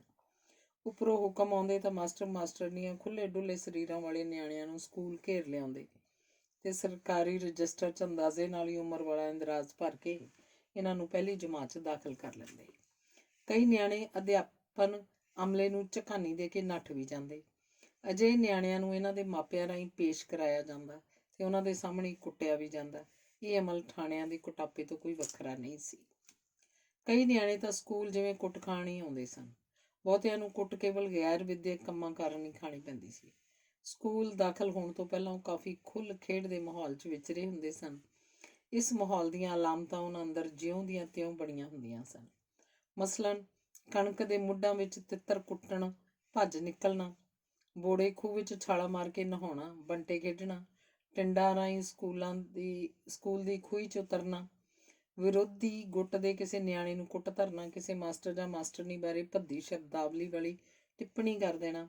ਇਹਨਾਂ ਗੈਰ ਵਿਦਿਅਕ ਕੁਤਾਹੀਆਂ ਦੇ ਜ਼ਿੰਮੇਵਾਰ ਨਿਆਣਿਆਂ ਨੂੰ ਸਵੇਰ ਦੀ ਸਭਾ ਵਿੱਚ ਸਜ਼ਾ ਸੁਣਾ ਕੇ ਸਜ਼ਾ ਨੂੰ ਤੁਰਤ ਫੁਰਤ ਲਾਗੂ ਕਰ ਦਿੱਤਾ ਜਾਂਦਾ। ਸਜ਼ਾ ਬੈਂਤ ਵਰਾ ਕੇ ਦਿੱਤੀ ਜਾਂਦੀ। ਨਿਆਣੇ ਜੋ ਸਜ਼ਾ ਯਾਫਤਾ ਹੁੰਦੇ ਝਾਂਗਰਾ ਮਾਰਦੇ, ਪਰ ਸਜ਼ਾ ਪਾ ਚੁੱਕਣ ਮਗਰੋਂ ਤੁਰੰਤ ਆਮ ਵਰਗੇ ਹੋ ਜਾਂਦੇ। ਸਕੂਲ 'ਚ ਗਣਿਤ ਵਿਸ਼ੇ ਦਾ ਅਧਿਆਪਕ ਜਗਤਾਰ ਸਿੰਘ ਸੀ। ਲੰਮਾ, ਪਤਲਾ, ਫੁਰਤੀਲਾ ਤੇ ਖਰਵਾ। ਉਹਦੇ ਚਿਹਰੇ ਉੱਪਰ ਕਦੇ ਕਦਾਈ ਮੁਸਕਰਾਹਟ ਦਾ ਦਿਸ ਪੈਣਾ ਕਿਸੇ ਕ੍ਰਿਸ਼ਮੇ ਤੋਂ ਘੱਟ ਨਹੀਂ ਸੀ ਸਮਝਿਆ ਜਾਂਦਾ। ਛੁੱਟੀ ਹੋਣ ਤੋਂ ਮਗਰੋਂ ਵੀ ਨਿਆਣੇ ਉਹਦੇ ਸਹਿਮ ਦਾ ਬੋਝ ਢੋਂਦੇ ਰਹਿੰਦੇ ਸਨ। ਉਹਦੇ ਪੀਰੀਅਡ 'ਚ ਕੋਈ ਕਮਜ਼ੋਰ ਨਿਆਣਿਆਂ ਦਾ ਪਿਸ਼ਾਬ ਵੀ ਕਾਬੂ 'ਚ ਨਹੀਂ ਸੀ ਆਉਂਦਾ। ਸਵਾਲ ਗਲਤ ਹੋ ਜਾਣ ਦੀ ਸੂਰਤ ਵਿੱਚ ਜਾਂ ਫਾਰਮੂਲਾ ਨਾ ਆਉਣ ਦੀ ਸੂਰਤ ਵਿੱਚ ਉਹ ਸਿੱਧਾ ਹੀ ਨਿਆਣੇ ਨੂੰ ਕਹਿ ਦਿੰਦਾ ਸੀ, ਹੱਥ ਕੱਢ, ਤੇ ਫਿਰ ਹੱਥਾਂ ਤੇ ਬਿਨਾਂ ਗਿਣਤੀ ਕੀਤਿਆਂ ਬੈਂਤ ਵਰਾ ਦਿੰਦਾ। ਸਵਾਲ ਸਮਝਾਉਣ ਜਾਂ ਨਿਆਣੇ ਦੀ ਗਲਤੀ ਦਰੁਸਤ ਕਰਨ ਦੀ ਖੇਚਲ ਉਹ ਘੱਟ ਹੀ ਕਰਦਾ ਸੀ। ਨਿਆਣਿਆਂ ਨੂੰ ਮਾਸਟਰ ਜਗਤਾਰ ਸਿੰਘ ਦੇ ਕਈ ਗੁਨਾਹ ਰੱਖੇ ਹੋਏ ਸਨ। ਕੋਈ ਉਹਨੂੰ ਉਹਦੀ ਫੁਰਤੀਲੀ ਸ਼ਖਸੀਅਤ ਕਾਰਨ ਚਿੜਾ ਆਖਦਾ। ਉਹਦੇ ਵਹਿਸ਼ੀ ਸੁਭਾਅ ਕਰਕੇ ਉਹਨੂੰ ਨਿਆਣੇ ਜੱਗਾ ਕਸਾਈ ਵੀ ਕਹਿੰਦੇ। ਇੱਕ ਦਿਨ 7ਵੀਂ 'ਚ ਪੜ੍ਹਦੇ ਛਿੰਦੇ ਨੇ ਆਪਣੀ ਜਮਾਤ ਨਾਲ ਕਿੜ ਕੱਢਣ ਲਈ ਉਹਦੀ ਜਗਤਾਰ ਸਿੰਘ ਕੋਲ ਸ਼ਿਕਾਇਤ ਕਰਤੀ। ਮਾਸਟਰ ਜੀ, ਤੁਹਾਨੂੰ ਜੰਟਾ ਜੱਗਾ ਕਸਾਈ ਕਹਿੰਦਾ ਸੀ। ਸੁਣਦਿਆਂ ਸਾਰੀ ਜਗਤਾਰ ਸਿੰਘ ਨੇ ਛਿੰਦੇ ਦੀ ਕੂਲੀ ਗੱਲ ਤੇ 4-5 ਕਰਾਰੀਆਂ ਚਪੇੜਾਂ ਜੜਤੀਆਂ। ਆਪਣਾ ਵਿਗੜਿਆ ਨਾ ਸੁਣ ਕੇ ਉਹਦਾ ਗੁੱਸਾ 7ਵੇਂ ਸਮਾਨ ਤੇ ਚੜ ਗਿਆ ਸੀ। ਛਿੰਦਾ ਭੈੜਾ ਜਿਹਾ ਮੂੰਹ ਬਣਾ ਕੇ ਜਮਾਤ 'ਚ ਵਾਪਸ ਆ ਗਿਆ। ਵਿਚਾਰਾ ਸ਼ਿਕਾਇਤ ਦੀ ਸਫਲਤਾ ਦੇ ਪੱਖ ਵਿੱਚ ਤੇ ਪਈ ਕੁੱਟ ਉੱਪਰ ਪੋਚਾ ਮਾਰਨ ਲਈ ਬੁੜਬੁੜ ਕਰਨ ਲੱਗਾ, ਹੁਣ ਦੇਖਿਓ ਕੱਲ ਨੂੰ ਸਵੇਰੇ ਕੀ ਬਣਦਾ, ਦੇਖ ਲਿਓ ਕੱਲ ਨੂੰ। ਸੁਣ ਕੇ ਸਭ ਦੇ ਮਨਾਂ 'ਚ ਉਤਸੁਕਤਾ ਪੈਦਾ ਹੋ ਗਈ ਕਿ ਦੇਖੋ ਕੱਲ ਨੂੰ ਕੀ ਬਣਦਾ। ਸਭ ਨੂੰ ਪੱਕਾ ਯਕੀਨ ਸੀ ਕਿ ਹੁਣ ਜੰਟੇ ਦੀ ਖੈਰ ਨਹੀਂ। ਇਵੇਂ ਹੀ ਹੋਇਆ, ਸਗੋਂ ਇਹ ਤੋਂ ਵੀ ਕੁਝ ਵੱਧ ਹੋ ਗਿਆ। ਪ੍ਰਾਰਥਨਾ ਸਭਾ 'ਚ ਛਿੰਦੇ ਤੇ ਜੰਟੇ ਦੋਵਾਂ ਨੂੰ ਖੜਾ ਕਰ ਲਿਆ ਗਿਆ। ਇਹ ਨਹੀਂ ਦੱਸਿਆ ਗਿਆ ਕਿ ਕਿਹਨੇ ਕਿਹਨੂੰ ਕੀ ਕਿਹਾ ਸੀ। ਦੋਹਾਂ ਉੱਪਰ ਰਲ ਕੇ ਸ਼ਰਾਰਤਾਂ ਕਰਨ ਦਾ ਸਾਂਝਾ ਦੋਸ਼ ਲਾਇਆ ਗਿਆ ਤੇ ਸਾਰੇ ਸਕੂਲ ਸਾਹਮਣੇ ਦੋਹਾਂ ਨੂੰ ਮੁਰਗਾ ਬਣਾ ਕੇ ਮਿਸਾਲੀ ਸਜ਼ਾ ਦਿੱਤੀ ਗਈ। ਡੰਡਾ ਉੱਟ ਜਾਣ ਤੱਕ ਜਗਤਾਰ ਸਿੰਘ ਦੇ ਡੰਡੇ ਦੋਵਾਂ ਦੀ ਪਿੱਠ ਤੇ ਵਰਤੇ ਰਹੇ। ਡੰਡਾ ਟੁੱਟ ਜਾਣ ਤੱਕ ਜਗਤਾਰ ਸਿੰਘ ਦੀ ਕੁੱਟ ਸਕੂਲ ਪੜ੍ਹਨ ਵਾਲੇ ਬੱਚਿਆਂ ਦਰਮਿਆਨ ਨਰਕ ਵਿੱਚ ਪਾਪੀਆਂ ਨੂੰ ਦਿੱਤੀ ਜਾਂਦੀ ਜਮਦੂਤਾਂ ਦੀ ਸਜ਼ਾ ਸਮਾਨ ਸਮਝੀ ਜਾਂਦੀ ਸੀ। ਇਹਦੇ ਬਾਵਜੂਦ ਮਾਪਿਆਂ ਨੂੰ ਉਹਦੀ ਕੁੱਟ ਉੱਪਰ ਕਦੇ ਕੋਈ ਇਤਰਾਜ਼ ਨਹੀਂ ਸੀ ਹੋਇਆ। ਅਨਪੜ੍ਹਤਾ ਦਾ ਸਰਾਪ ਭੋਗਦੇ ਮਾਪੇ ਸਮਝਦੇ ਸਨ ਕਿ ਜਗਤਾਰ ਸਿੰਘ ਉਹਨਾਂ ਦੇ ਨਿਆਣਿਆਂ ਦੀ ਜ਼ਿੰਦਗੀ ਬਣਾ ਰਿਹਾ, ਉਹਨਾਂ ਦੀ ਅਗਲੀ ਪੀੜ੍ਹੀ ਦਾ ਭਵਿੱਖ ਸੰਵਾਰ ਰਿਹਾ। ਉਹ ਤਾਂ ਖੁਦ ਹੀ ਸਕੂਲ ਜਾ ਕੇ ਕਹਿ ਹੁੰਦੇ ਸਨ, ਇਹਨਾਂ ਨੂੰ ਖਿੱਚ ਕੇ ਰੱਖਿਓ ਮਾਸਟਰ ਜੀ, ਕੋਈ ਲਿਹਾਜ਼ ਨਹੀਂ ਕਰਨਾ। ਰੰਬਾ ਤੇ ਜਵਾਕ ਤਾਂ ਚੰਡੇ ਹੀ ਠੀਕ ਰਹਿੰਦੇ ਆ। ਸਾਡੇ ਵੱਲੋਂ ਤੁਹਾਨੂੰ ਖੁੱਲ੍ਹੀ ਛੁੱਟੀ ਹੈ, ਬਸ ਬੰਦੇ ਬਣਾ ਦਿਓ ਇਹਨਾਂ ਨੂੰ। ਮਾਸਟਰ ਮਾਪਿਆਂ ਦੀ ਇਸ ਪ੍ਰਵਾਨਗੀ ਦੇ ਸਹਾਰੇ ਨਿਆਣਿਆਂ ਨੂੰ ਬੰਦੇ ਬਣਾਉਣ ਦਾ ਅਮਲ ਪੂਰੀ ਸ਼ਿੱਦਤ ਨਾਲ ਜਾਰੀ ਰੱਖਦੇ ਤੇ ਜਗਤਾਰ ਇਸ ਕੰਮ ਵਿੱਚ ਹਮੇਸ਼ਾ ਮੋਹਰੀ ਭੂਮਿਕਾ ਨਿਭਾ ਰਿਹਾ ਨਜ਼ਰ ਆਉਂਦਾ। ਨਿਆਣੇ ਰੋਜ਼ ਗਲਤੀਆਂ ਕਰਦੇ, ਰੋਜ਼ ਕੁੱਟ ਖਾਂਦੇ ਤੇ ਇੰਝ ਕੁੱਟ ਖਾਂਦੇ ਖਾਂਦੇ ਪੜ੍ਹਾਈ ਅੱਧ ਵਿਚਾਲੇ ਛੱਡ ਕੇ ਸਕੂਲੋਂ ਹਟ ਜਾਂਦੇ। ਮਾਸਟਰ ਜਗਤਾਰ ਸਿੰਘ ਬਾਰੇ ਮਿੱਥ ਬੜੀ ਪ੍ਰਚਲਿਤ ਸੀ ਕਿ ਉਹਦਾ ਪੜ੍ਹਾਇਆ ਨਿਆਣਾ ਜਾਂ ਤਾਂ ਜ਼ਿੰਦਗੀ 'ਚ ਕੁਝ ਬਣ ਜਾਊ ਜਾਂ ਫਿਰ ਅੱਧ ਵਿਚਾਲੇ ਸਕੂਲ ਛੱਡ ਜਾਊ। ਉਂਝ ਇਸ ਮਿੱਥ ਦਾ ਕੇਵਲ ਪਿਛਲਾ ਅੱਧ ਹੀ ਸੱਚ ਸੀ। ਬਹੁਤੇ ਵਿਦਿਆਰਥੀ ਉਹਦੀ ਕੁੱਟ ਤੋਂ ਡਰਦੇ 8ਵੀਂ ਵਿੱਚ ਪਹੁੰਚਣ ਤੋਂ ਪਹਿਲਾਂ ਹੀ ਸਕੂਲ ਨੂੰ ਆਖਰੀ ਸਲਾਮ ਕਹਿ ਜਾਂਦੇ ਸਨ। ਮਾਲ ਡੰਗਰ ਚਾਰਨ ਤੇ ਖੇਤੀ ਕਰਨ ਦੇ ਪੁਸ਼ਤੈਨੀ ਕੰਮ ਉਹਨਾਂ ਨੂੰ ਬਿਹਤਰ ਲੱਗਦੇ ਸਨ। ਮਾਂ-ਬਾਪ ਨੂੰ ਵੀ ਇਹਨਾਂ ਕਾਮੇ ਪੁੱਤਰਾਂ ਦਾ ਸਹਾਰਾ ਮਿਲ ਜਾਂਦਾ ਤਾਂ ਉਹ ਆਪਣਾ ਮਨ ਸਮਝਾ ਲੈਂਦੇ। ਜਿਹੜੇ ਵਿਦਿਆਰਥੀ ਪੜ੍ਹਾਈ 'ਚ ਨਿੱਤਰ ਕੇ ਆਉਂਦੇ ਸਨ ਉਹ ਵੀ ਜਗਤਾਰ ਸਿੰਘ ਦੀ ਪੜ੍ਹਾਈ ਕਰਕੇ ਨਹੀਂ ਸਗੋਂ ਨਿੱਜੀ ਯਤਨਾਂ ਨਾਲ ਨਿੱਤਰਦੇ ਸਨ। ਰੱਟੇ ਘੋਟੇ ਤੇ ਵਾਹਵਾ ਜ਼ੋਰ ਦਿੰਦੇ ਸਨ। ਇੱਕ ਕਰੇਲਾ ਦੂਜਾ ਨਿੰਮ ਚੜਿਆ ਵਾਲੇ ਹਾਲਾਤ ਸਨ ਸਕੂਲ ਵਿੱਚ। ਇੱਕ ਤਾਂ ਗਣਿਤ ਦਾ ਵਿਸ਼ਾ ਹੀ ਬਹੁਤ ਔਖਾ ਸਮਝਿਆ ਜਾਂਦਾ ਸੀ, ਦੂਜਾ ਪੜ੍ਹਾਉਣ ਵਾਲਾ ਜਰਵਾਣਾ ਸੀ। ਨਿਆਣੇ ਦੋਹਰੀ ਦਹਿਸ਼ਤ ਦਾ ਸ਼ਿਕਾਰ ਸਨ। 1 2 3 4 5 10 15 ਹਜ਼ਾਰ 10,000 ਆਦਿ ਅੰਕਾਂ ਤੋਂ ਵੱਧਦੀ ਗੱਲ ਜਦੋਂ A ਜਮਾ B ਦਾ ਸਕੁਏਅਰ ਵੱਲ ਤੁਰਨ ਲੱਗਦੀ ਤਾਂ ਖੇਤਾਂ ਦੇ ਪੁੱਤ ਇੱਕ ਇੱਕ ਕਰਕੇ ਹਥਿਆਰ ਸੁੱਟਣਾ ਸ਼ੁਰੂ ਕਰ ਦਿੰਦੇ। ਇਹ ਭਲਾ ਕੀ ਗਣਿਤ ਹੋਇਆ, ਜਿਓਮੈਟਰੀ ਵੀ ਭਲਾ ਕੀ ਬਲਾ ਹੋਈ। ਜਗਤਾਰ ਸਿੰਘ ਵੀ ਵਿਦਿਆਰਥੀਆਂ ਨੂੰ ਸਿੱਧਾ ਫਾਰਮੂਲਿਆਂ ਦੇ ਸਾਹਮਣੇ ਜਾ ਖਿਲਾਰਦਾ, ਫਾਰਮੂਲੇ ਰਟਾਉਣ ਦੀ ਜ਼ਿੱਦ ਕਰਦਾ। ਨਿਆਣੇ ਬੇਵੱਸ ਹੋ ਜਾਂਦੇ, ਕੁੱਟ ਖਾਂਦੇ ਤੇ ਸਿੱਟਾ ਉਹਨਾਂ ਦੇ ਸਕੂਲ ਛੱਡ ਜਾਣ ਵਿੱਚ ਹੀ ਨਿਕਲਦਾ। ਨਿਆਣਿਆਂ ਨੂੰ ਇਹ ਗੱਲ ਵੀ ਅੱਖਰਦੀ ਸੀ ਕਿ ਜਗਤਾਰ ਸਿੰਘ ਛੁੱਟੀ ਬਹੁਤ ਘੱਟ ਕਰਦਾ ਸੀ। ਸਕੂਲ ਆ ਕੇ ਉਹ ਬਿਨਾਂ ਨਾਗਾ ਆਪਣੇ ਸਾਰੇ ਪੀਰੀਅਡ ਲਾਉਂਦਾ। ਉਹਦੇ ਹੁਕਮ ਦੀ ਤਾਮੀਲ ਕਰਦਾ ਮਾਨੀਟਰ ਡੰਡਾ ਮੇਜ਼ ਤੇ ਹਾਜ਼ਰ ਰੱਖਦਾ। ਪੜ੍ਹਾਉਂਦਿਆਂ ਉਹਦੇ ਇੱਕ ਹੱਥ ਕਿਤਾਬ ਤੇ ਦੂਜੇ ਹੱਥ ਡੰਡਾ ਹੁੰਦਾ। ਇੱਕ ਵਾਰੀ ਜਮਾਤੀਆਂ ਨੇ ਰਾਏ ਕਰਕੇ ਮਨੀਟਰ ਨੂੰ ਮਨਾ ਲਿਆ ਕਿ ਉਹ ਡੰਡਾ ਛੇਤੀ ਟੁੱਟ ਜਾਣ ਵਾਲਾ ਲਿਆਇਆ ਕਰੇ। ਇਸ ਤਰ੍ਹਾਂ ਦਾ ਡੰਡਾ ਆਇਆ ਤਾਂ ਮਨੀਟਰ ਦੀ ਸ਼ਾਮਤ ਆ ਗਈ। ਇਹ ਡੰਡਾ ਪੂਰੇ ਦਾ ਪੂਰਾ ਮਨੀਟਰ ਉੱਪਰ ਹੀ ਵਰਿਆ ਤੇ ਅੱਗੇ ਤੋਂ ਮਨੀਟਰ ਸਮਝ ਗਿਆ ਕਿ ਉਹਦੀ ਚਲਾਕੀ ਇਸ ਵੱਢ ਖਾਣੇ ਅੱਗੇ ਨਹੀਂ ਚੱਲਣੀ। ਮਨੀਟਰ ਵਿਚਾਰਾ ਬੇਬਸ ਸੀ, ਅਸਤੀਫਾ ਵੀ ਨਹੀਂ ਸੀ ਦੇ ਸਕਦਾ। ਇਸ ਤਰ੍ਹਾਂ ਕੀ ਹੁਸ਼ਿਆਰ ਤੇ ਕੀ ਨਲਾਇਕ ਹਰ ਕੋਈ ਕਿਸੇ ਨਾ ਕਿਸੇ ਕਾਰਨ ਜਗਤਾਰ ਸਿੰਘ ਦੇ ਕਹਿਰ ਦਾ ਸ਼ਿਕਾਰ ਹੋਈ ਜਾਂਦਾ ਸੀ। ਸਕੂਲ ਦੇ ਲਗਭਗ ਸਾਰੇ ਅਧਿਆਪਕ ਨਿਆਣਿਆਂ ਨੂੰ ਸਜ਼ਾ ਦੇਣ ਦੇ ਆਪੋ ਆਪਣੇ ਢੰਗ ਵਰਤਦੇ ਸਨ। ਕੋਈ ਥੱਪੜ ਜੜਨ 'ਚ ਮੁਹਾਰਤ ਰੱਖਦਾ ਸੀ, ਕੋਈ ਡੰਡਾ ਪਰੇਡ ਕਰਨ ਵਿੱਚ, ਕੋਈ ਨਿਆਣੇ ਦਾ ਕੰਨ ਮਰੋੜਦਾ, ਕੋਈ ਬਾਂਹ ਮਰੋੜਦਾ, ਕੋਈ ਗਿੱਚੀਓਂ ਫੜ ਕੇ ਧੌਣ ਮਰੋੜਦਾ ਤੇ ਕੋਈ ਹੂਰਾ ਮਾਰ ਕੇ ਦਿਨੇ ਤਾਰੇ ਵਿਖਾ ਦਿੰਦਾ। ਸਾਰੇ ਮਾਸਟਰਾਂ ਦਾ ਮੰਨਣਾ ਸੀ ਕਿ ਨਿਆਣੇ ਕੁੱਟ ਤੋਂ ਬਿਨਾਂ ਨਹੀਂ ਪੜ੍ਹਦੇ, ਪਰ ਕਦੇ ਕਿਸੇ ਨੇ ਇਹ ਨਹੀਂ ਸੋਚਿਆ ਕਿ ਆਖਰ ਨਿਆਣੇ ਕੁੱਟ ਖਾ ਕੇ ਵੀ ਪੜ੍ਹਾਈ ਕਿਉਂ ਨਹੀਂ ਕਰਦੇ। ਕਦੇ ਕਦੇ ਮੈਨੂੰ ਜਾਪਦਾ ਸੀ ਸਕੂਲ 'ਚ ਕੇਵਲ ਦੋ ਹੀ ਧਿਰਾਂ ਸਨ, ਇੱਕ ਕੁੱਟਣ ਵਾਲਿਆਂ ਦੀ ਤੇ ਦੂਜੀ ਕੁੱਟ ਖਾਣ ਵਾਲਿਆਂ ਦੀ। ਇਹਨਾਂ ਵਿਚਕਾਰ ਰਿਸ਼ਤਾ ਕੇਵਲ ਡਰ ਦਾ ਸੀ। ਅਧਿਆਪਕਾਂ ਦਾ ਮੂਲ ਮੰਤਰ ਸੀ ਕਿ ਵਿਦਿਆਰਥੀਆਂ ਨੂੰ ਵੱਧ ਤੋਂ ਵੱਧ ਡਰਾ ਕੇ ਰੱਖੋ। ਦੂਜੇ ਪਾਸੇ ਵਿਦਿਆਰਥੀਆਂ ਦੇ ਮਨ ਦਾ ਉਹ ਕੋਨਾ ਜੋ ਸਤਿਕਾਰ ਲਈ ਰਾਖਵਾਂ ਹੁੰਦਾ, ਡਰ ਨਾਲ ਭਰ ਗਿਆ ਸੀ। ਉਂਝ ਫਿਰ ਵੀ ਅਧਿਆਪਕ ਵਿਦਿਆਰਥੀਆਂ ਪਾਸੋਂ ਸਤਿਕਾਰ ਦੀ ਮੰਗ ਕਰਦੇ ਸਨ। ਇੱਕ ਵਾਰ ਨਲਕੇ ਤੋਂ ਪਾਣੀ ਪੀ ਕੇ ਮੁੜਦੇ ਰੂਪੇ ਨੂੰ ਇੱਕ ਮਾਸਟਰ ਨੇ ਪੁੱਛ ਲਿਆ, ਰੂਪਿਆ ਕਿਹਦਾ ਪੀੜਾ ਓਏ? ਅੱਗੋਂ ਰੂਪੇ ਨੇ ਵੀ ਠਾਹ ਜਵਾਬ ਦਿੱਤਾ, ਹਰਨੇਕ ਸਿੰਘ ਦਾ ਜੀ। ਇਸ ਜਵਾਬ ਦੇ ਜਵਾਬ 'ਚ ਥੱਪੜ ਮਾਰ ਕੇ ਮਾਸਟਰ ਨੇ ਰੂਪੇ ਨੂੰ ਸਮਝਾਇਆ, ਕੱਲਾ ਹਰਨੇਕ ਸਿੰਘ ਕੀ ਹੋਇਆ, ਨਾਲ ਕੋਈ ਸ਼੍ਰੀ ਸਰਦਾਰ ਵੀ ਲਾਈਦਾ। ਅੱਗੇ ਤੋਂ ਖਿਆਲ ਰੱਖੀ। ਤੇ ਅੱਗੇ ਤੋਂ ਰੂਪੇ ਨੇ ਪੂਰਾ ਖਿਆਲ ਰੱਖਿਆ। ਐਵੇਂ ਛੋਟੀ ਜਿਹੀ ਗੱਲ ਪਿੱਛੇ ਕੁੱਟ ਖਾਣ ਦਾ ਕੀ ਫਾਇਦਾ। ਉਸੇ ਮਾਸਟਰ ਨੇ ਇੱਕ ਵਾਰ ਫੇਰ ਪਹਿਲਾਂ ਵਾਲਾ ਸਵਾਲ ਹੀ ਪੁੱਛ ਲਿਆ। ਰੂਪਾ ਇੱਕਦਮ ਸੁਚੇਤ ਹੁੰਦਾ ਬੋਲਿਆ, ਸਰਦਾਰ ਭੈਣ ਜੀ ਦਾ ਪੀੜ ਆ ਜੀ। ਮਾਸਟਰ ਇਸ ਵਾਰ ਰੂਪੇ ਨੂੰ ਕੁਝ ਨਹੀਂ ਕਰ ਸਕਿਆ। ਆਖਰ ਰੂਪਾ ਉਹਦੀ ਸਿੱਖਿਆ ਅਨੁਸਾਰ ਹੀ ਤਾਂ ਬੋਲਿਆ ਸੀ। ਜਗਤਾਰ ਸਿੰਘ ਮਾਤਰ ਅਧਿਆਪਕ ਨਹੀਂ ਸੀ, ਖੇਤੀਬਾੜੀ ਦਾ ਕੰਮ ਵੀ ਕਰਦਾ ਸੀ। ਪਤਨੀ ਘਰੇਲੂ ਔਰਤ ਸੀ, 2 ਬੱਚੇ ਸਨ। ਦੋਵੇਂ ਮੁੰਡੇ ਸਕੂਲ 'ਚ ਪੜ੍ਹਦੇ ਸਨ। ਉਹਦਾ ਪਿੰਡ ਮੇਰੇ ਪਿੰਡ ਤੋਂ ਕੋਈ 3 ਕੁ ਮੀਲ ਦੀ ਵਿੱਥ 'ਤੇ ਸੀ। ਪਹਿਲਾਂ ਬਾਕੀ ਮਾਸਟਰਾਂ ਵਾਂਗ ਉਹ ਸਾਈਕਲ 'ਤੇ ਸਕੂਲ ਆਉਂਦਾ ਸੀ। ਫਿਰ ਉਹਨੇ ਮੋਟਰਸਾਈਕਲ ਲੈ ਲਿਆ ਸੀ। ਦੂਰੋਂ ਹੀ ਉਹਦੇ ਮੋਟਰਸਾਈਕਲ ਦੀ ਆਵਾਜ਼ ਸੁਣਾਈ ਦਿੰਦੀ ਤਾਂ ਇਉਂ ਲੱਗਦਾ ਜਿਵੇਂ ਸਾਡੇ ਉੱਪਰ ਪਾਕਿਸਤਾਨੀ ਟੈਂਕ ਬਸ ਚੜ੍ਹਨ ਹੀ ਵਾਲੇ ਹਨ। ਵਰ੍ਹੇ ਬੀਤ ਗਏ। ਸਕੂਲੋਂ ਨਿਕਲ ਕੇ ਜਿਉਂ ਹੀ ਮੈਂ ਬਾਹਰ ਕਾਲਜਾਂ ਯੂਨੀਵਰਸਿਟੀਆਂ 'ਚ ਨਿਕਲਿਆ, ਸਕੂਲ ਗੇੜਾ ਮਾਰਨ ਨੂੰ ਕਦੇ ਰੂਹ ਹੀ ਨਹੀਂ ਸੀ ਕੀਤੀ। ਇੱਥੇ ਮੈਂ ਇੱਕ ਤੋਂ ਬਾਅਦ ਇੱਕ ਵਿਦਿਆਰਥੀ ਨੂੰ ਜਗਤਾਰ ਸਿੰਘ ਦੀ ਕੁੱਟ ਤੋਂ ਦੁਖੀ ਹੋ ਕੇ ਪੜ੍ਹਾਈ ਅੱਧ ਵਿਚਾਲੇ ਛੱਡ ਕੇ ਨੱਠਦਿਆਂ ਵੇਖਿਆ ਸੀ।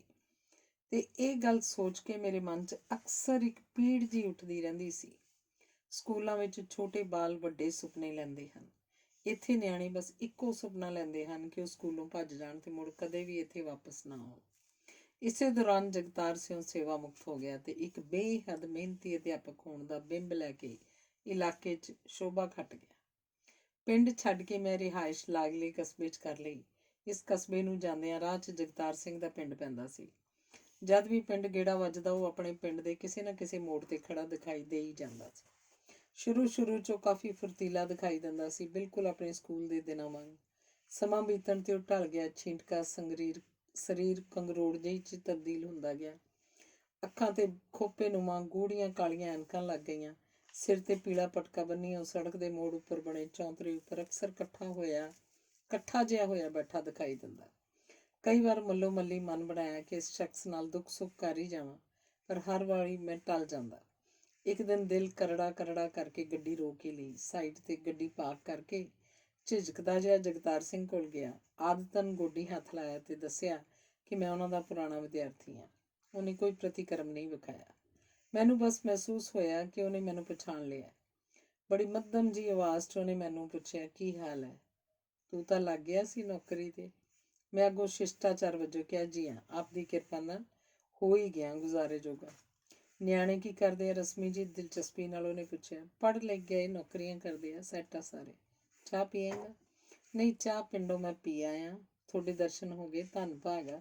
ਫਿਰ ਮੈਂ ਸੋਚਿਆ ਮੈਨੂੰ ਵੀ ਤਾਂ ਜਗਤਾਰ ਸਿੰਘ ਦੇ ਨਿਆਣਿਆਂ ਬਾਰੇ ਪੁੱਛਣਾ ਚਾਹੀਦਾ।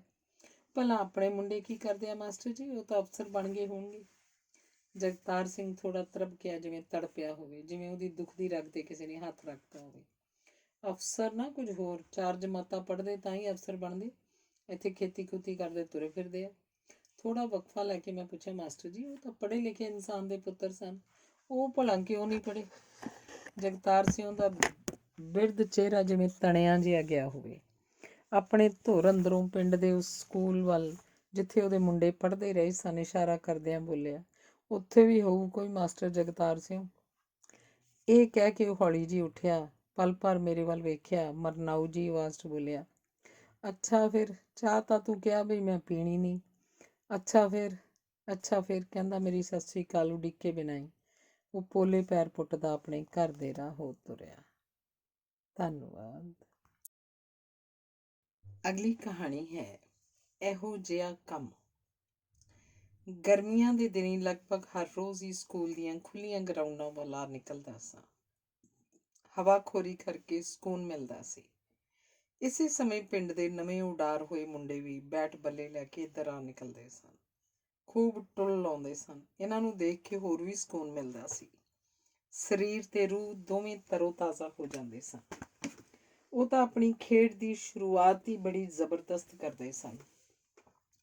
ਟੀਮਾਂ ਲਗਭਗ ਪੱਕੀਆਂ ਹੀ ਹੁੰਦੀਆਂ ਸਨ। 2 ਵੱਖ-ਵੱਖ ਟੋਲੀਆਂ ਦੇ ਦਰਮਿਆਨ ਟਾਸ ਹੁੰਦੀ।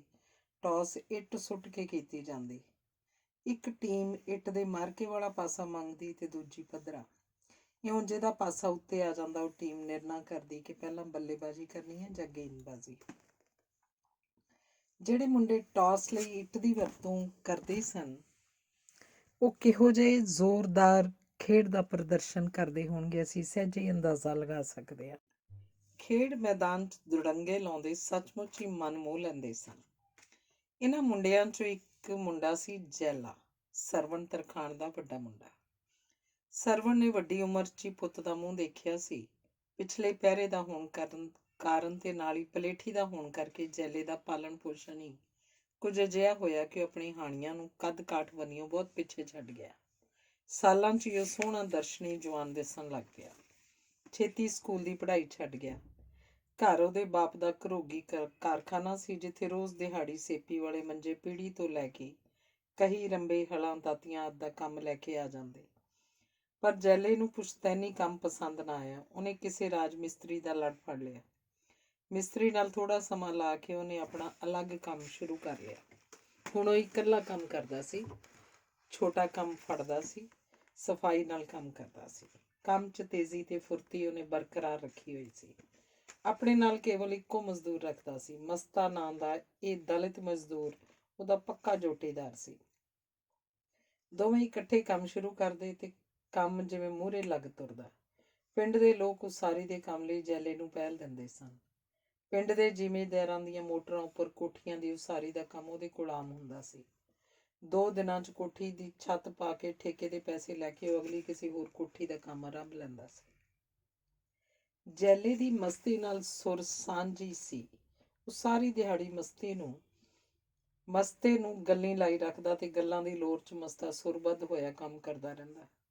ਤੇਸੀ ਮੂਹਰੇ ਇੱਟ ਨੂੰ ਘੁਮਾਉਂਦਾ ਉਹ ਮਸਤੇ ਨੂੰ ਨਾਲੋਂ ਨਾਲ ਇਹ ਵੀ ਕਹੀ ਜਾਂਦਾ, ਮਸਤਿਆ ਸੁਣਾਈ ਓਏ ਇਹ ਗੱਲ, ਮਸਤਿਆ ਸੁਣਾਈ ਓਏ ਉਹ ਗੱਲ। ਮਸਤਾ ਚੰਬਲਿਆ ਹੋਇਆ ਉਹ ਕੰਮ ਵੀ ਵੱਧ ਕਰਦਾ ਤੇ ਮਾਹੌਲ ਵੀ ਵਧੀਆ ਬਣਿਆ ਰਹਿੰਦਾ। ਥਕੇਵਾਂ ਤਾਂ ਦੋਵਾਂ ਦੇ ਕਦੇ ਨੇੜੇ ਵੀ ਨਹੀਂ ਸੀ ਆਇਆ। ਇਕਹਿਰੇ ਸਰੀਰ ਦਾ ਛੋਲਾ ਮਸਤਾ ਜੈਲੇ ਕੋਲੋਂ ਨਾ ਇੱਟ ਮੁੱਕਣ ਦਿੰਦਾ ਤੇ ਨਾ ਹੀ ਮਸਾਲਾ। ਆਇਆ ਮਿਸਤਰੀ ਵਾਲਾ ਹੁੰਗਾਰਾ ਉਹਦੇ ਹਮੇਸ਼ਾ ਜਾਰੀ ਰਹਿੰਦਾ। ਹੱਥਾਂ ਨੂੰ ਕੰਮ ਨਿਬੇੜ ਉਹ ਸੰਦ ਵਲੇਵਾਂ ਸਾਫ਼ ਕਰਕੇ ਸੰਭਾਲਦੇ ਘਰਾਂ ਨੂੰ ਤੁਰ ਪੈਂਦੇ। ਜੈਲੇ ਦੀ ਪਿੰਡ 'ਚ ਧੁੰਮ ਪਈ ਹੋਈ ਸੀ। ਜਦੋਂ ਮੈਂ ਆਪਣੇ ਨਵੇਂ ਮੋਟਰ ਕਨੈਕਸ਼ਨ ਵਾਲੀ ਕੋਠੀ ਬਣਵਾਉਣੀ ਸੀ ਤਾਂ ਉਹ ਸਾਰੇ ਲਈ ਜੈਲੇ ਨੂੰ ਹੀ ਕਿਹਾ। ਮਾਸਟਰ ਹੋਣ ਵਜੋਂ ਉਹਨੇ ਉਚੇਚੇ ਮਾਣ ਨਾਲ ਕੰਮ ਕਰਨਾ ਪ੍ਰਵਾਨ ਕੀਤਾ। ਮਿੱਥੇ ਦਿਨ ਜੈਲੇ ਮਸਤੇ ਦੀ ਜੋੜੀ ਕੰਮ ਤੇ ਆ ਹਾਜ਼ਰ ਹੋਈ ਤੇ ਆਉਂਦਿਆਂ ਹੀ ਉਹਨਾਂ ਪੂਰਾ ਕੰਮ ਵੀ ਉੰਤ ਲਿਆ। ਦੋਵਾਂ ਨੇ ਕੰਮ ਵੀ ਜਾਰੀ ਰੱਖਿਆ ਤੇ ਗੱਲਾਂ ਵੀ ਮੁੱਕਣ ਨਹੀਂ ਦਿੱਤੀਆਂ। ਇਸ ਪੱਖੋਂ ਆਮ ਰਾਜ ਮਿਸਤਰੀਆਂ ਨਾਲੋਂ ਵੱਖਰੇ ਸਨ, ਜਿਹੜੇ ਘੰਟਾ ਇੱਟ ਘੜਨ ਤੇ ਹੀ ਲਾ ਦਿੰਦੇ ਸਨ। ਮਾਲਕ ਦਾ ਨੁਕਸਾਨ ਕਰਕੇ ਜਿਵੇਂ ਉਹਨਾਂ ਨੂੰ ਕੋਈ ਗਹਿਰੀ ਖੁਸ਼ੀ ਮਿਲਦੀ ਸੀ। 2 ਦਿਨ ਮੈਂ ਨਿਰਵਿਘਨ ਕੰਮ ਹੁੰਦਾ ਵੀ ਵੇਖਦਾ ਰਿਹਾ ਤੇ ਦੋਵਾਂ ਦੀ ਗੱਲਬਾਤ ਦਾ ਲੁਤਫ ਵੀ ਉਠਾਉਂਦਾ ਰਿਹਾ। ਇੱਕ ਗੱਲ ਸੁਣ ਕੇ ਹਾਸਾ ਵੀ ਬਹੁਤ ਆਇਆ, ਪਰ ਮਨ ਵੀ ਪਸੀਜ ਗਿਆ। ਧਾਗੇ ਨਾਲ ਰਦਾ ਸਿੱਧਾ ਕਰਦਿਆਂ ਜਦ ਜੈਲੇ ਨੇ ਮਸਤੇ ਨੂੰ ਕਿਹਾ, ਮਸਤਿਆ ਸੁਣਾ ਏ ਮਾਸਟਰ ਨੂੰ ਆਪਣੇ ਵਿਆਹ ਵਾਲੀ ਗੱਲ। ਸੁਣਦਿਆਂ ਸਾਰੀ ਮਸਤੇ ਨੇ ਸਾਖੀ ਛੋ ਲਈ। ਕਹਿੰਦਾ, ਕਿਉਂ ਬਈ ਮਾਟਰ, ਮਿਸਤਰੀ ਮਸਾਲਾ ਸੰਭਾਲ ਓਏ। ਸਫਾਈ ਨਾਲ ਜੈਲੇ ਕੋਲ ਮਸਾਲਾ ਅੱਪੜਦਾ ਕਰ ਉਹਨੇ ਫੇਰ ਗੱਲ ਸ਼ੁਰੂ ਕੀਤੀ ਫਲੈਸ਼ਬੈਕ ਵਾਂਗ। ਕਿਉਂ ਬਈ ਮਾਟਰ, ਨੰਦ ਪੜ੍ਹਾਏ ਸੀ ਮੇਰੇ ਜਿਹੜੇ ਪਾਠੀ ਨੇ ਨੰਦਾ ਵੇਲੇ। ਕਹਿੰਦਾ, ਸਰਦਾਰ ਮਸਤਿੰਦਰ ਸਿੰਘ ਨੂੰ ਬੇਨਤੀ ਹੈ ਕਿ ਕਾਕਾ ਜੀ ਬੀਬੀ ਜੀ ਦੇ ਨਾਲ ਚੌਂਕੜੀ ਮਾਰ ਕੇ ਬੈਠ ਜਾਓ। ਮਸਤੇ ਨੇ ਪਾਠੀ ਦੀ ਹੂ-ਬਹੂ ਨਕਲ ਉਤਾਰਨ ਵਾਲੇ ਅੰਦਾਜ਼ 'ਚ ਇਹ ਗੱਲ ਕਹੀ, ਪਰ ਮਾਟਰ ਆਪੋ ਨਹੀਂ ਮੰਨੀ ਉਹਦੀ ਗੱਲ। ਮੈਂ ਕਿਹਾ, ਹੁਣ ਤੱਕ ਪੈਰਾਂ ਭਾਰੀ ਬਹਿੰਦਾ ਆਇਆ, ਹੁਣ ਵੀ ਪੈਰਾਂ ਭਾਰੀ ਬੈਠੂ। ਨੰਦ ਕਰਾਉਣੇ ਕਰਾਓ, ਨਹੀਂ ਤਾਂ ਮੈਂ ਚੱਲਿਆ। ਹੱਸਦਿਆਂ ਮੈਂ ਕਿਹਾ, ਅੱਛਾ ਤਾਂ ਫਿਰ ਆਪਣੀ ਸ਼ਰਤ ਉੱਪਰ ਵਿਆਹ ਕਰਵਾ ਕੇ ਆਇਆ ਮਸਤਾ। ਸਦਕੇ ਵੀ ਮਸਤਿਆ ਤੇਰੇ, ਮੇਰੀ ਸ਼ਾਬਾਸ਼ੇ ਤੂੰ ਮਸਤ ਚੌੜਾ ਹੋ ਗਿਆ। ਤੇ ਉਹਨੇ ਠਾਹ ਕਰਕੇ ਜੈਲੇ ਦੇ ਨੇੜੇ ਇੱਟਾਂ ਦਾ ਢੇਰ ਲਾਤਾ।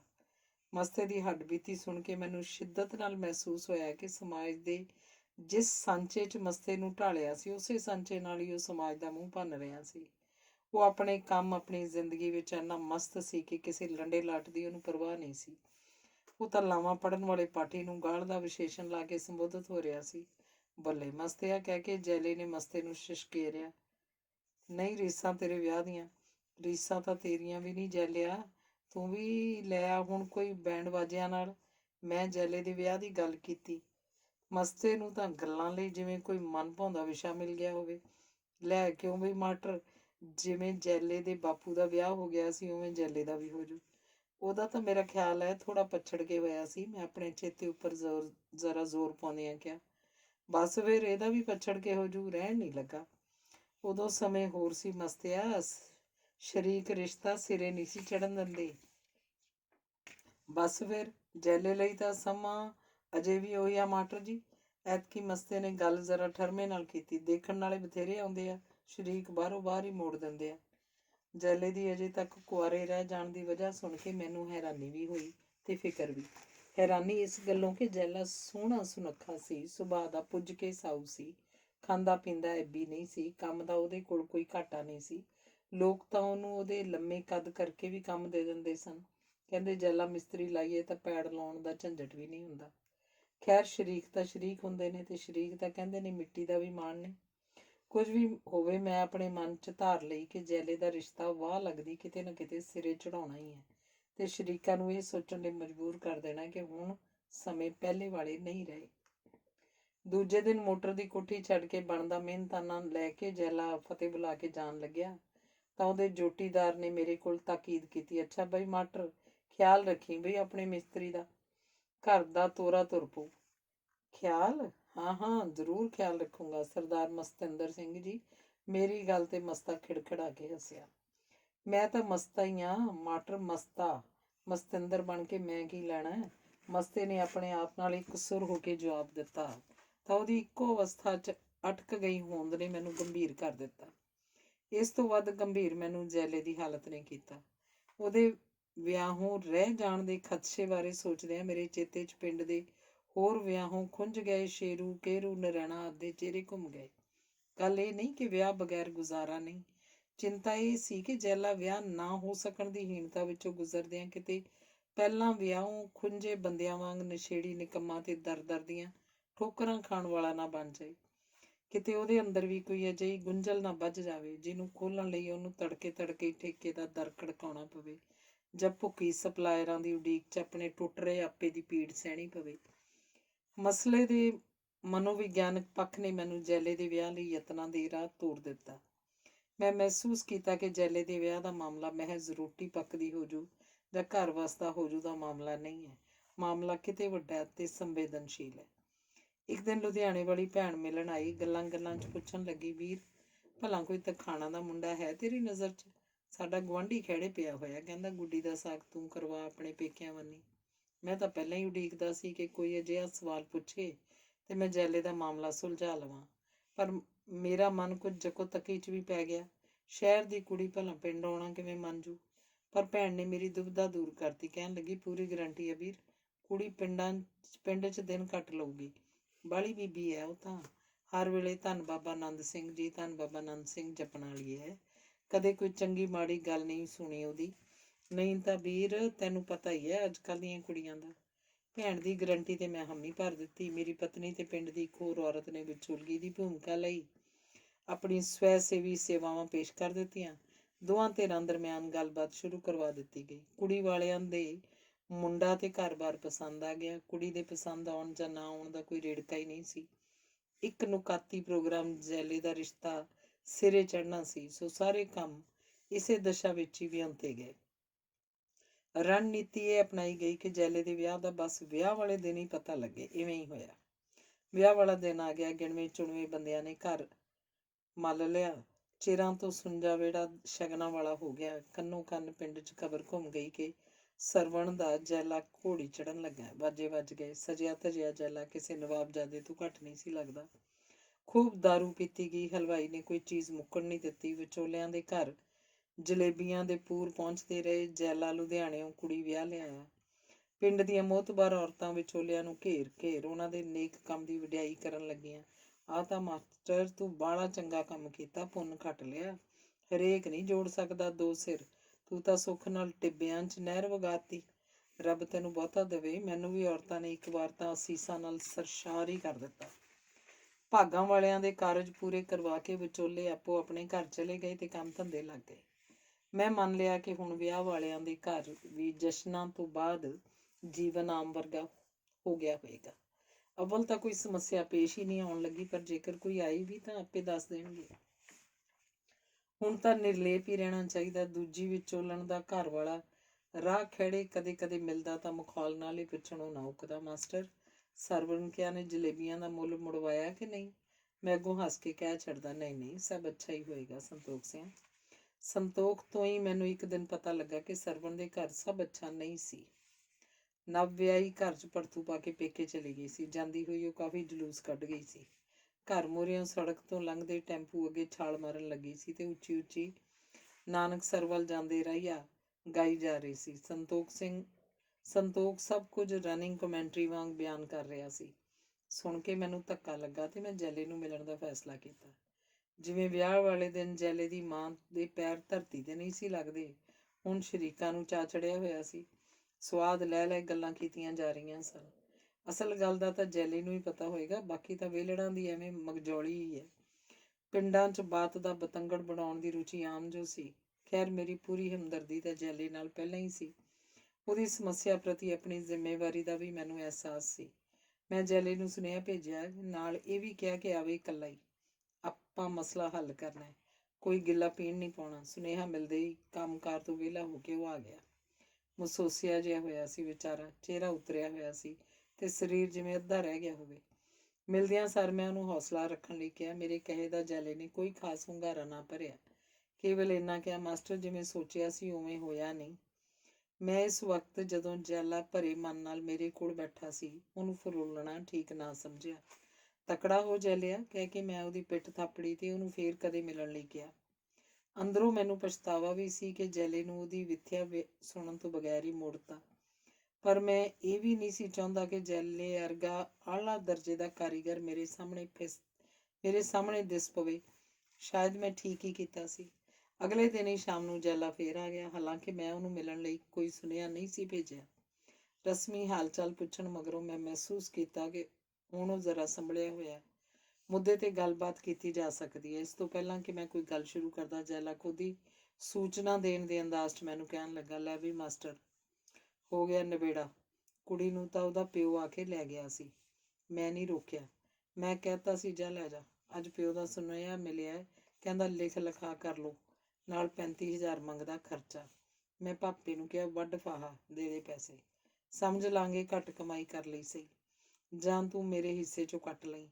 ਜੈਲਾ ਇੱਕੋ ਸਾਹੇ ਸਾਰੀ ਸੂਚਨਾ ਸੁਣਾ ਗਿਆ, ਪਰ ਮੇਰੀ ਜਗਿਆਸਾ ਸੰਬੰਧਾਂ ਵਿਚਕਾਰ ਪੈਦਾ ਹੋਈ ਗੜਬੜ ਨੂੰ ਲੈ ਕੇ ਅਜੇ ਵੀ ਬਣੀ ਹੋਈ ਸੀ। ਉਂਝ ਮੈਂ ਇਸ ਗੱਲੋਂ ਖੁਸ਼ ਸੀ ਕਿ ਮਾਮਲਾ ਲੰਮਾ ਨਹੀਂ ਸੀ ਲਟਕਿਆ। ਮਾਮਲਾ ਲੰਮਾ ਲਟਕ ਜਾਏ ਤਾਂ ਐਵੇਂ ਜੂਨ ਖਰਾਬ ਹੋਣ ਵਾਲੀ ਗੱਲ ਹੋ ਜਾਂਦੀ ਹੈ। ਪਰ ਗੱਲ ਹੋਈ ਕੀ ਸੀ ਜੈਲਿਆ? ਮੈਂ ਅੰਦਰਲਾ ਭੇਤ ਜਾਣਨ ਵਾਲੀ ਗੱਲ ਛੇੜ ਹੀ ਲਈ। ਉਹਦੇ ਹਾਵ ਭਾਵ ਦਰਸਾਉਂਦੇ ਸਨ ਕਿ ਸ਼ਾਇਦ ਉਹ ਦੱਸਣੋਂ ਝਿਜਕ ਰਿਹਾ। ਆਪਣੇ ਆਪ ਤੇ ਕਾਬੂ ਪਾਉਂਦਿਆਂ ਉਹਨੇ ਅੰਦਰਲੀ ਗੱਲ ਦੱਸ ਹੀ ਦਿੱਤੀ। ਖਾਸ ਕਰਕੇ ਮੇਰੇ ਬਾਰ-ਬਾਰ ਕਹਿਣ ਤੇ ਉਹ ਤਾਂ ਬੜੀ ਚਰਿੱਤਰਵਾਨ ਕੁੜੀ ਦੱਸੀ ਦੀ ਸੀ। ਲੈ ਅਸਲੀ ਗੱਲ ਸੁਣ ਲੈ ਮਾਸਟਰ, ਜਦੋਂ ਵੀ ਮੈਂ ਨੇੜੇ ਹੋਇਆ ਕਰਾਂ ਹੱਥ ਪਰਾਂ ਕਰ ਦਿਆ ਕਰੇ। ਆਖੇ ਨਾ ਇਹੋ ਜਿਹਾ ਕੰਮ ਕਦੇ ਕੀਤਾ ਨਾ ਕਰਨਾ। ਇੱਕ ਦਿਨ ਹੋਇਆ, 2 ਦਿਨ ਹੋਏ, ਉਹਨੇ ਤਾਂ ਰੋਜ਼ ਦਾ ਹੀ ਕੰਮ ਫੜ ਲਿਆ। ਹੁਣ ਦੱਸ ਮੈਂ ਭਲਾ ਚਰਿੱਤਰ ਤੋਂ ਕੀ ਕਰਾਉਣਾ? ਜੈਲੇ ਨੇ ਰਹੱਸ ਖੋਲ੍ਹਿਆ ਤੇ ਮੈਂ ਆਪਣੇ ਧੁਰ ਅੰਦਰ ਮਹਿਸੂਸ ਕੀਤਾ ਕਿ ਜੈਲੇ ਨੇ ਸਿਰਫ ਸੱਚ ਹੀ ਨਹੀਂ ਸਗੋਂ ਬਹੁਤ ਵੱਡਾ ਸੱਚ ਬੋਲਿਆ। ਇੱਟ ਸੁੱਟ ਕੇ ਟਾਸ ਕਰਨ ਵਾਲੇ ਜੈਲੇ ਵਰਗੀ ਲੋਕ ਜ਼ਿੰਦਗੀ ਜੀਣ ਦੀ ਲੋਚਾ ਨੂੰ ਚਰਿੱਤਰ ਦੇ ਮਾਪਦੰਡ ਨਾਲ ਨਹੀਂ ਮਿਣਦੇ ਹੁੰਦੇ। ਧੰਨਵਾਦ। ਰੰਗ ਮਜੀਠੀ ਪੁਸਤਕ ਦੀ ਅਖੀਰਲੀ ਕਹਾਣੀ ਹੈ ਧਰਮ ਪ੍ਰਚਾਰਕ। ਮੇਰਾ ਦੋਸਤ ਪਿੰਡ ਦੀ ਫਿਰਨੀ ਤੋਂ ਘੁਮਾ ਕੇ ਗੱਡੀ ਮੁੜ ਪਹਿਲਾਂ ਵਾਲੀ ਥਾਂ ਤੇ ਲੈ ਆਇਆ। ਕੁਝ ਭੁੱਲ ਗਿਆ ਹੋਏਗਾ, ਮੈਂ ਸੋਚਿਆ। ਭੁੱਲਣ ਦੀ ਬਿਮਾਰੀ ਅੱਜ ਕੱਲ੍ਹ ਆਮ ਹੋ ਗਈ ਹੈ।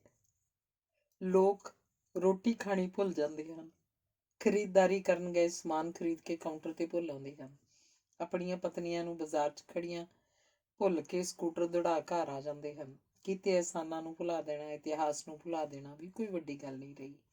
ਮੈਂ ਪੁੱਛਿਆ, ਕਿਉਂ, ਕੁਝ ਭੁੱਲ ਗਿਆ? ਹਾਂ, ਪਰ ਕੁਝ ਐਸਾ ਵੀ ਨਹੀਂ ਭੁੱਲਿਆ। ਨਹੀਂ, ਪਰ ਕੁਝ ਐਸਾ ਵੀ ਨਹੀਂ ਭੁੱਲਿਆ ਜਿਹਦਾ ਬਖਸ਼ਣਹਾਰ ਆਪ ਖੁਦਾ ਹੁੰਦਾ ਹੈ। ਉਹਦਾ ਅੱਧ ਵਿਚਾਲੇ ਛੱਡਿਆ ਫਿਕਰਾ ਮੈਂ ਪੂਰਾ ਕੀਤਾ ਤਾਂ ਉਹ ਹੱਸ ਪਿਆ। ਮੇਰੇ ਅਗਲੇ ਸਵਾਲ ਤੋਂ ਪਹਿਲਾਂ ਹੀ ਮੇਰੇ ਉਸ ਮਿੱਤਰ ਨੇ ਸ਼ਾਇਦ ਉਹ ਕੰਮ ਨਿਬੇੜ ਲਿਆ ਸੀ ਜਿਸ ਲਈ ਉਹਨੇ ਗੱਡੀ ਵਾਪਸ ਮੋੜੀ ਸੀ। ਮੇਰਾ ਇਹ ਚਿੰਤਕ ਦੋਸਤ ਚਿਰ ਮਗਰੋਂ ਮੈਨੂੰ ਮਿਲਣ ਆਇਆ ਸੀ। ਉਹਨੇ ਮੇਰੇ ਪਿੰਡ ਤੋਂ 15 ਕੁ ਕਿਲੋਮੀਟਰ ਹਟਵਾਂ ਦਰਿਆ ਸਤਲੁਜ ਦੇਖਣ ਦੀ ਇੱਛਾ ਪ੍ਰਗਟਾਈ ਸੀ। ਮੈਂ ਤੁਰੰਤ ਹਾਮੀ ਭਰੀ ਤੇ ਪ੍ਰੋਗਰਾਮ ਬਣਾ ਲਿਆ। ਕਈ ਪਿੰਡ ਲੰਘ ਕੇ ਸਤਲੁਜ ਕੰਢੇ ਪਹੁੰਚਣਾ ਸੀ।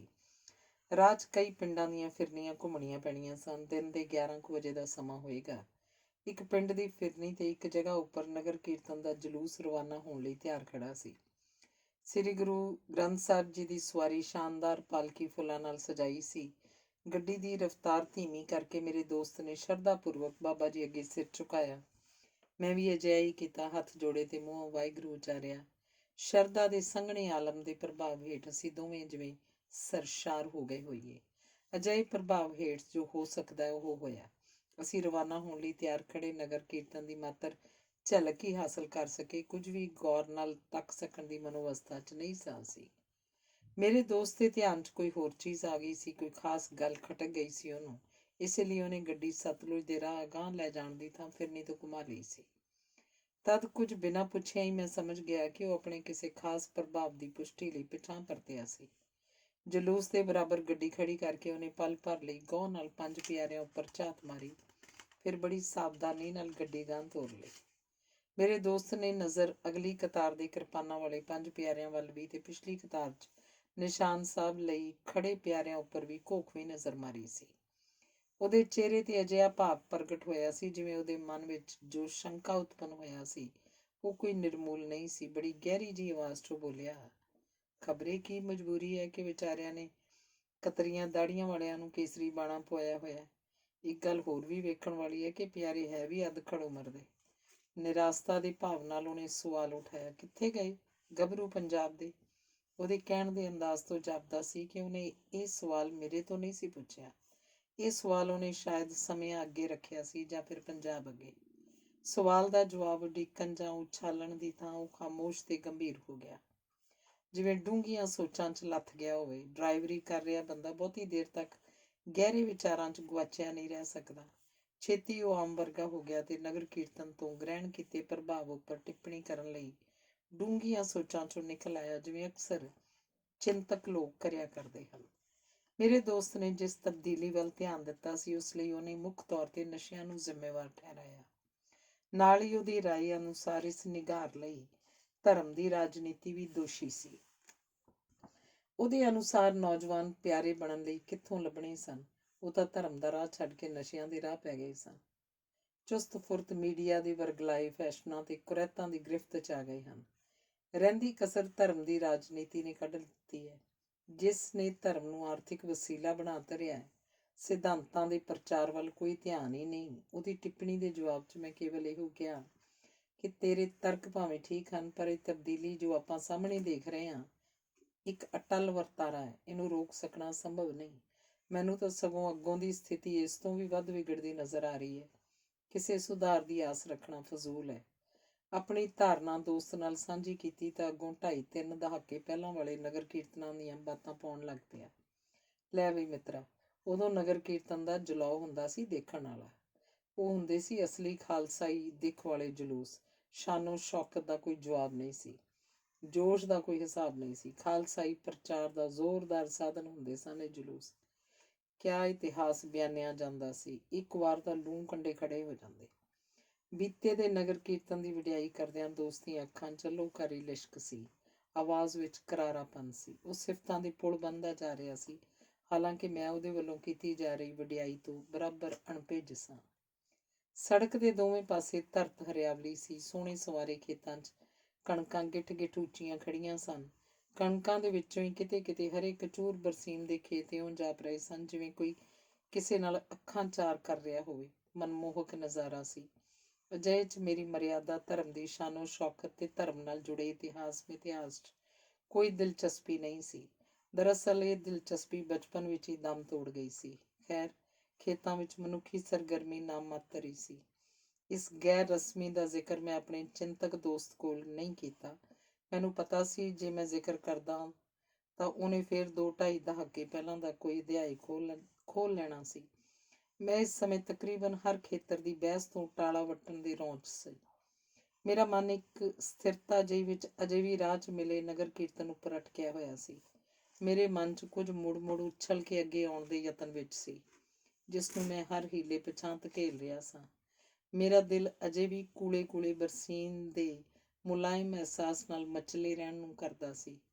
ਪਰ ਮਹਿਮਾਨ ਨਿਵਾਜ਼ੀ ਦਾ ਵੀ ਕੋਈ ਤਕਾਜ਼ਾ ਹੁੰਦਾ, ਇਸ ਲਈ ਮੈਂ ਆਪਣੇ ਦੋਸਤ ਦੀਆਂ ਗੱਲਾਂ ਦੇ ਹੁੰਗਾਰੇ ਭਰਨ ਤੇ ਵਿੱਚ ਕੋਈ ਪੂਰਕ ਗੱਲ ਕਰਨ ਨੂੰ ਮੌਕੇ ਮੁਤਾਬਕ ਦਰੁਸਤ ਸਮਝਿਆ। ਜ਼ਿੰਦਗੀ ਦੀਆਂ ਕਠੋਰ ਸੱਚਾਈਆਂ, ਖਾਸ ਕਰਕੇ ਆਪਣੇ ਤਜਰਬਿਆਂ ਤੋਂ ਪਿੱਛਾ ਛੁਡਾਉਣਾ ਕੋਈ ਸੌਖਾ ਕੰਮ ਨਹੀਂ ਹੁੰਦਾ। ਰਸਤੇ ਵਿੱਚ ਆਉਣ ਵਾਲੀ ਹਰ ਪਿੰਡ ਦੀ ਫਿਰਨੀ ਦੇ ਮੋੜਾਂ ਉੱਪਰ ਲੋਕ ਕੰਬਲਾਂ ਦੀਆਂ ਬੁੱਕਲਾਂ ਮਾਰੀ ਖੜੇ ਥਾਂ ਵਿਖਾਈ ਦਿੱਤੇ। ਕਿਤੇ ਅਸੀਂ ਇਹਨਾਂ ਤੋਂ ਰਾਹ ਦੀ ਜਾਣਕਾਰੀ ਲੈ ਲੈਂਦੇ। ਹਰ ਕੋਈ ਇੱਕ ਦੂਜੇ ਦੇ ਮੂਹਰੇ ਹੋ ਕੇ ਇਹ ਜਾਣਕਾਰੀ ਦੇਣ ਲਈ ਮਾਣ ਮਹਿਸੂਸ ਕਰਦਾ। ਮੇਰੇ ਦੋਸਤ ਨੇ ਹੱਸਦਿਆਂ ਇਹਨਾਂ ਉੱਪਰ ਤੰਜ਼ ਕਸੀ। ਇਹ ਹਨ ਸਾਡੇ ਮੁਲਕ ਦੇ ਰਾਹ ਦਸੇਰੇ। ਉਹਦੀ ਵਿਅੰਗ ਨਾਲ ਕਹੀ ਇਸ ਗੱਲ ਦਾ ਮਤਲਬ ਮਨ ਹੀ ਮਨ ਮੈਂ ਇਹ ਕੱਢਿਆ ਕਿ ਮੁਲਕ ਦੇ ਬੇਸ਼ਕੀਮਤੀ ਮਨੁੱਖੀ ਸਰੋਤ ਬੇਮਤਲਬ ਕੰਮਾਂ ਜੋਗੇ ਰਹਿ ਗਏ ਹਨ। ਜੋ ਕੰਮ ਉਹ ਕਰ ਰਹੇ ਹਨ ਉਹ ਤਾਂ ਤੀਰ ਦੇ ਨਿਸ਼ਾਨ ਨਾਲ ਬੜੇ ਸੌਖੇ ਹੀ ਕੀਤੇ ਜਾ ਸਕਦੇ ਹਨ। ਮੇਰਾ ਮਨ ਫਿਰ ਨਗਰ ਕੀਰਤਨ ਵੱਲ ਪਰਤ ਗਿਆ। ਮੇਰੇ ਦੋਸਤ ਨੇ ਅੱਜ ਤੋਂ 2.5-3 ਦਹਾਕੇ ਪਹਿਲਾਂ ਦੇ ਨਗਰ ਕੀਰਤਨਾਂ ਦਾ ਜ਼ਿਕਰ ਕੀਤਾ ਤਾਂ ਮੇਰੇ ਮਨ 'ਚ ਕੋਈ ਉਤਸ਼ਾਹ ਨਹੀਂ ਸੀ ਜਾਗਿਆ। ਉਹਨਾਂ ਸਮਿਆਂ ਲਈ ਸਗੋਂ ਇੱਕ ਪੀੜ, ਇੱਕ ਕਸਕ ਜਿਹੀ ਪੈਦਾ ਹੋਈ ਸੀ। ਬੰਦੇ ਦਾ ਆਪਣੀਆਂ ਸੋਚਾਂ ਤੇ ਕੋਈ ਜ਼ੋਰ ਨਹੀਂ ਹੁੰਦਾ। ਸੋਚਾਂ ਵਹਿ ਤੁਰਦੀਆਂ ਹਨ, ਵਹਿਣ ਬਣਦੇ ਜਾਂਦੇ ਹਨ। ਮੇਰੇ ਮਨ ਅੰਦਰ ਵੀ ਨਗਰ ਕੀਰਤਨਾਂ ਦੀਆਂ ਮਿੱਠੀਆਂ ਕੌੜੀਆਂ ਯਾਦਾਂ ਸਿਰ ਚੁੱਕ ਖਲੋਈਆਂ। ਇਹ ਮਿੱਠੀਆਂ ਘੱਟ ਤੇ ਕੌੜੀਆਂ ਜ਼ਿਆਦਾ ਸਨ। ਨਾਲ ਹੀ ਇਹ ਚੁਣੌਤੀ ਦਿੰਦੀਆਂ ਜਾਪਦੀਆਂ ਸਨ, ਜਿਵੇਂ ਕਹਿ ਰਹੀਆਂ ਹੁਣ ਭੱਜ ਲੈ ਜਿੱਥੋਂ ਤੱਕ ਭੱਜ ਹੁੰਦਾ, ਅਸੀਂ ਖਹਿੜਾ ਨਹੀਂ ਛੱਡਣਾ। ਜਦੋਂ ਵੀ ਪਿੰਡ 'ਚ ਨਗਰ ਕੀਰਤਨ ਦਾ ਪ੍ਰੋਗਰਾਮ ਹੁੰਦਾ ਸੀ, ਸਾਨੂੰ ਸਕੂਲੋਂ ਛੁੱਟੀ ਕਰ ਦਿੱਤੀ ਜਾਂਦੀ ਸੀ। ਅਸੀਂ ਦੁੜੰਗੇ ਮਾਰਦੇ ਘਰ ਆਉਂਦੇ, ਫੱਟੀ ਬਸਤਾ ਵਗਾਹ ਮਾਰਦੇ ਤੇ ਬਿਨਾਂ ਕੋਈ ਦੇਰੀ ਕੀਤਿਆਂ ਨਗਰ ਕੀਰਤਨ 'ਚ ਜਾ ਰਲਦੇ। ਸੱਚਮੁੱਚ ਹੀ ਨਗਰ ਕੀਰਤਨ ਵਿੱਚ ਖਾਲਸਾਈ ਪ੍ਰਚਾਰ ਬੜੇ ਜ਼ੋਰਦਾਰ ਢੰਗ ਨਾਲ ਕੀਤਾ ਜਾਂਦਾ ਸੀ। ਹੁਣ ਤਾਂ ਕਦੇ-ਕਦੇ ਇਹ ਵੀ ਮਹਿਸੂਸ ਹੁੰਦਾ ਹੈ ਕਿ ਖਾਸ ਢੰਗ ਦਾ ਇਹ ਪ੍ਰਚਾਰ ਉਸ ਸਮੇਂ ਦੇ ਨਗਰ ਕੀਰਤਨਾਂ ਦਾ ਕੋਈ ਲੁਕਵਾਂ ਏਜੰਡਾ ਹੁੰਦਾ ਸੀ। ਇਹ ਪ੍ਰਚਾਰ ਜਲੂਸ ਨੂੰ ਪਿੰਡ ਦੀ ਫਿਰਨੀ ਦੀਆਂ ਕੁਝ ਚੋਣਵੀਆਂ ਥਾਵਾਂ ਤੇ ਰੋਕ ਕੇ ਕੀਤਾ ਜਾਂਦਾ ਸੀ। ਇੱਥੇ ਢਾਡੀ ਤੇ ਕਵੀਸ਼ਰ ਸਿੱਖ ਸੂਰਮਿਆਂ ਦੀਆਂ ਵੀਰ ਕਥਾਵਾਂ ਪੇਸ਼ ਕਰਕੇ ਸਰੋਤਿਆਂ ਦੇ ਡੋਲੇ ਫਰਕਣ ਲਾ ਦਿੰਦੇ ਸਨ। ਕੁਝ ਬੁਲਾਰੇ ਸਿੱਖ ਇਤਿਹਾਸ ਨੂੰ ਜੋਸ਼ੀਲੇ ਨਾਟਕੀ ਭਾਸ਼ਣਾਂ ਰਾਹੀਂ ਵੀ ਪੇਸ਼ ਕਰਦੇ। ਟਕਰਾਓ ਦੇ ਦ੍ਰਿਸ਼ ਉਹ ਇਉਂ ਪੇਸ਼ ਕਰਦੇ ਜਿਵੇਂ ਉਹਨਾਂ ਨੇ ਆਪਣੇ ਅੱਖੀਂ ਤੱਕੇ ਹੋਣ। ਇਹਨਾਂ ਬੁਲਾਰਿਆਂ ਚੋਂ ਇੱਕ ਤਾਂ ਬਹੁਤ ਹੀ ਧੜੱਲੇਦਾਰ ਸੀ, ਪ੍ਰਭਾਵਸ਼ਾਲੀ ਨਾਟਕੀ ਅੰਦਾਜ਼ ਦੇ ਭਾਸ਼ਣ ਦਾ ਮਾਹਰ। ਉਹ ਮਾਈਕ ਸੰਭਾਲਦਾ ਤਾਂ ਸੰਗਤ ਵਿੱਚ ਚੁੱਪ ਵਰਤ ਜਾਂਦੀ। ਸਰੋਤਿਆਂ ਉੱਪਰ ਆਪਣੀ ਜਾਦੂਮਈ ਪਕੜ ਬਣਾ ਲੈਂਦਾ। ਉਹ ਅਕਬਰ ਹੀ ਸਿੱਖ ਕੌਮ ਉੱਪਰ ਹੋਏ ਅਕਹਿ ਜ਼ੁਲਮਾਂ ਦੀ ਗੱਲ ਕਰਦਾ। ਛੋਟੇ ਸਾਹਿਬਜ਼ਾਦਿਆਂ ਦੀ ਸ਼ਹੀਦੀ ਉਹਦਾ ਮਨ ਭਾਉਂਦਾ ਵਿਸ਼ਾ ਹੋਇਆ ਕਰਦਾ। ਇਹ ਪ੍ਰਸੰਗ ਛੇੜ ਕੇ ਮੁਗਲਾਂ ਦੇ ਗੰਗੂ ਬ੍ਰਾਹਮਣ ਨੂੰ ਨਿਸ਼ਾਨੇ ਉੱਪਰ ਲੈ ਆਉਂਦਾ ਤੇ ਫਿਰ ਛੇਤੀ ਮੁਗਲਾਂ ਨੂੰ ਵੀ ਛੱਡ ਦਿੰਦਾ ਤੇ ਕੇਵਲ ਗੰਗੂ ਹੀ ਉਹਦੀ ਘਿਰਨਾ ਤੇ ਕ੍ਰੋਧ ਲਈ ਪ੍ਰਸੰਗ 'ਚ ਬਚ ਰਹਿੰਦਾ।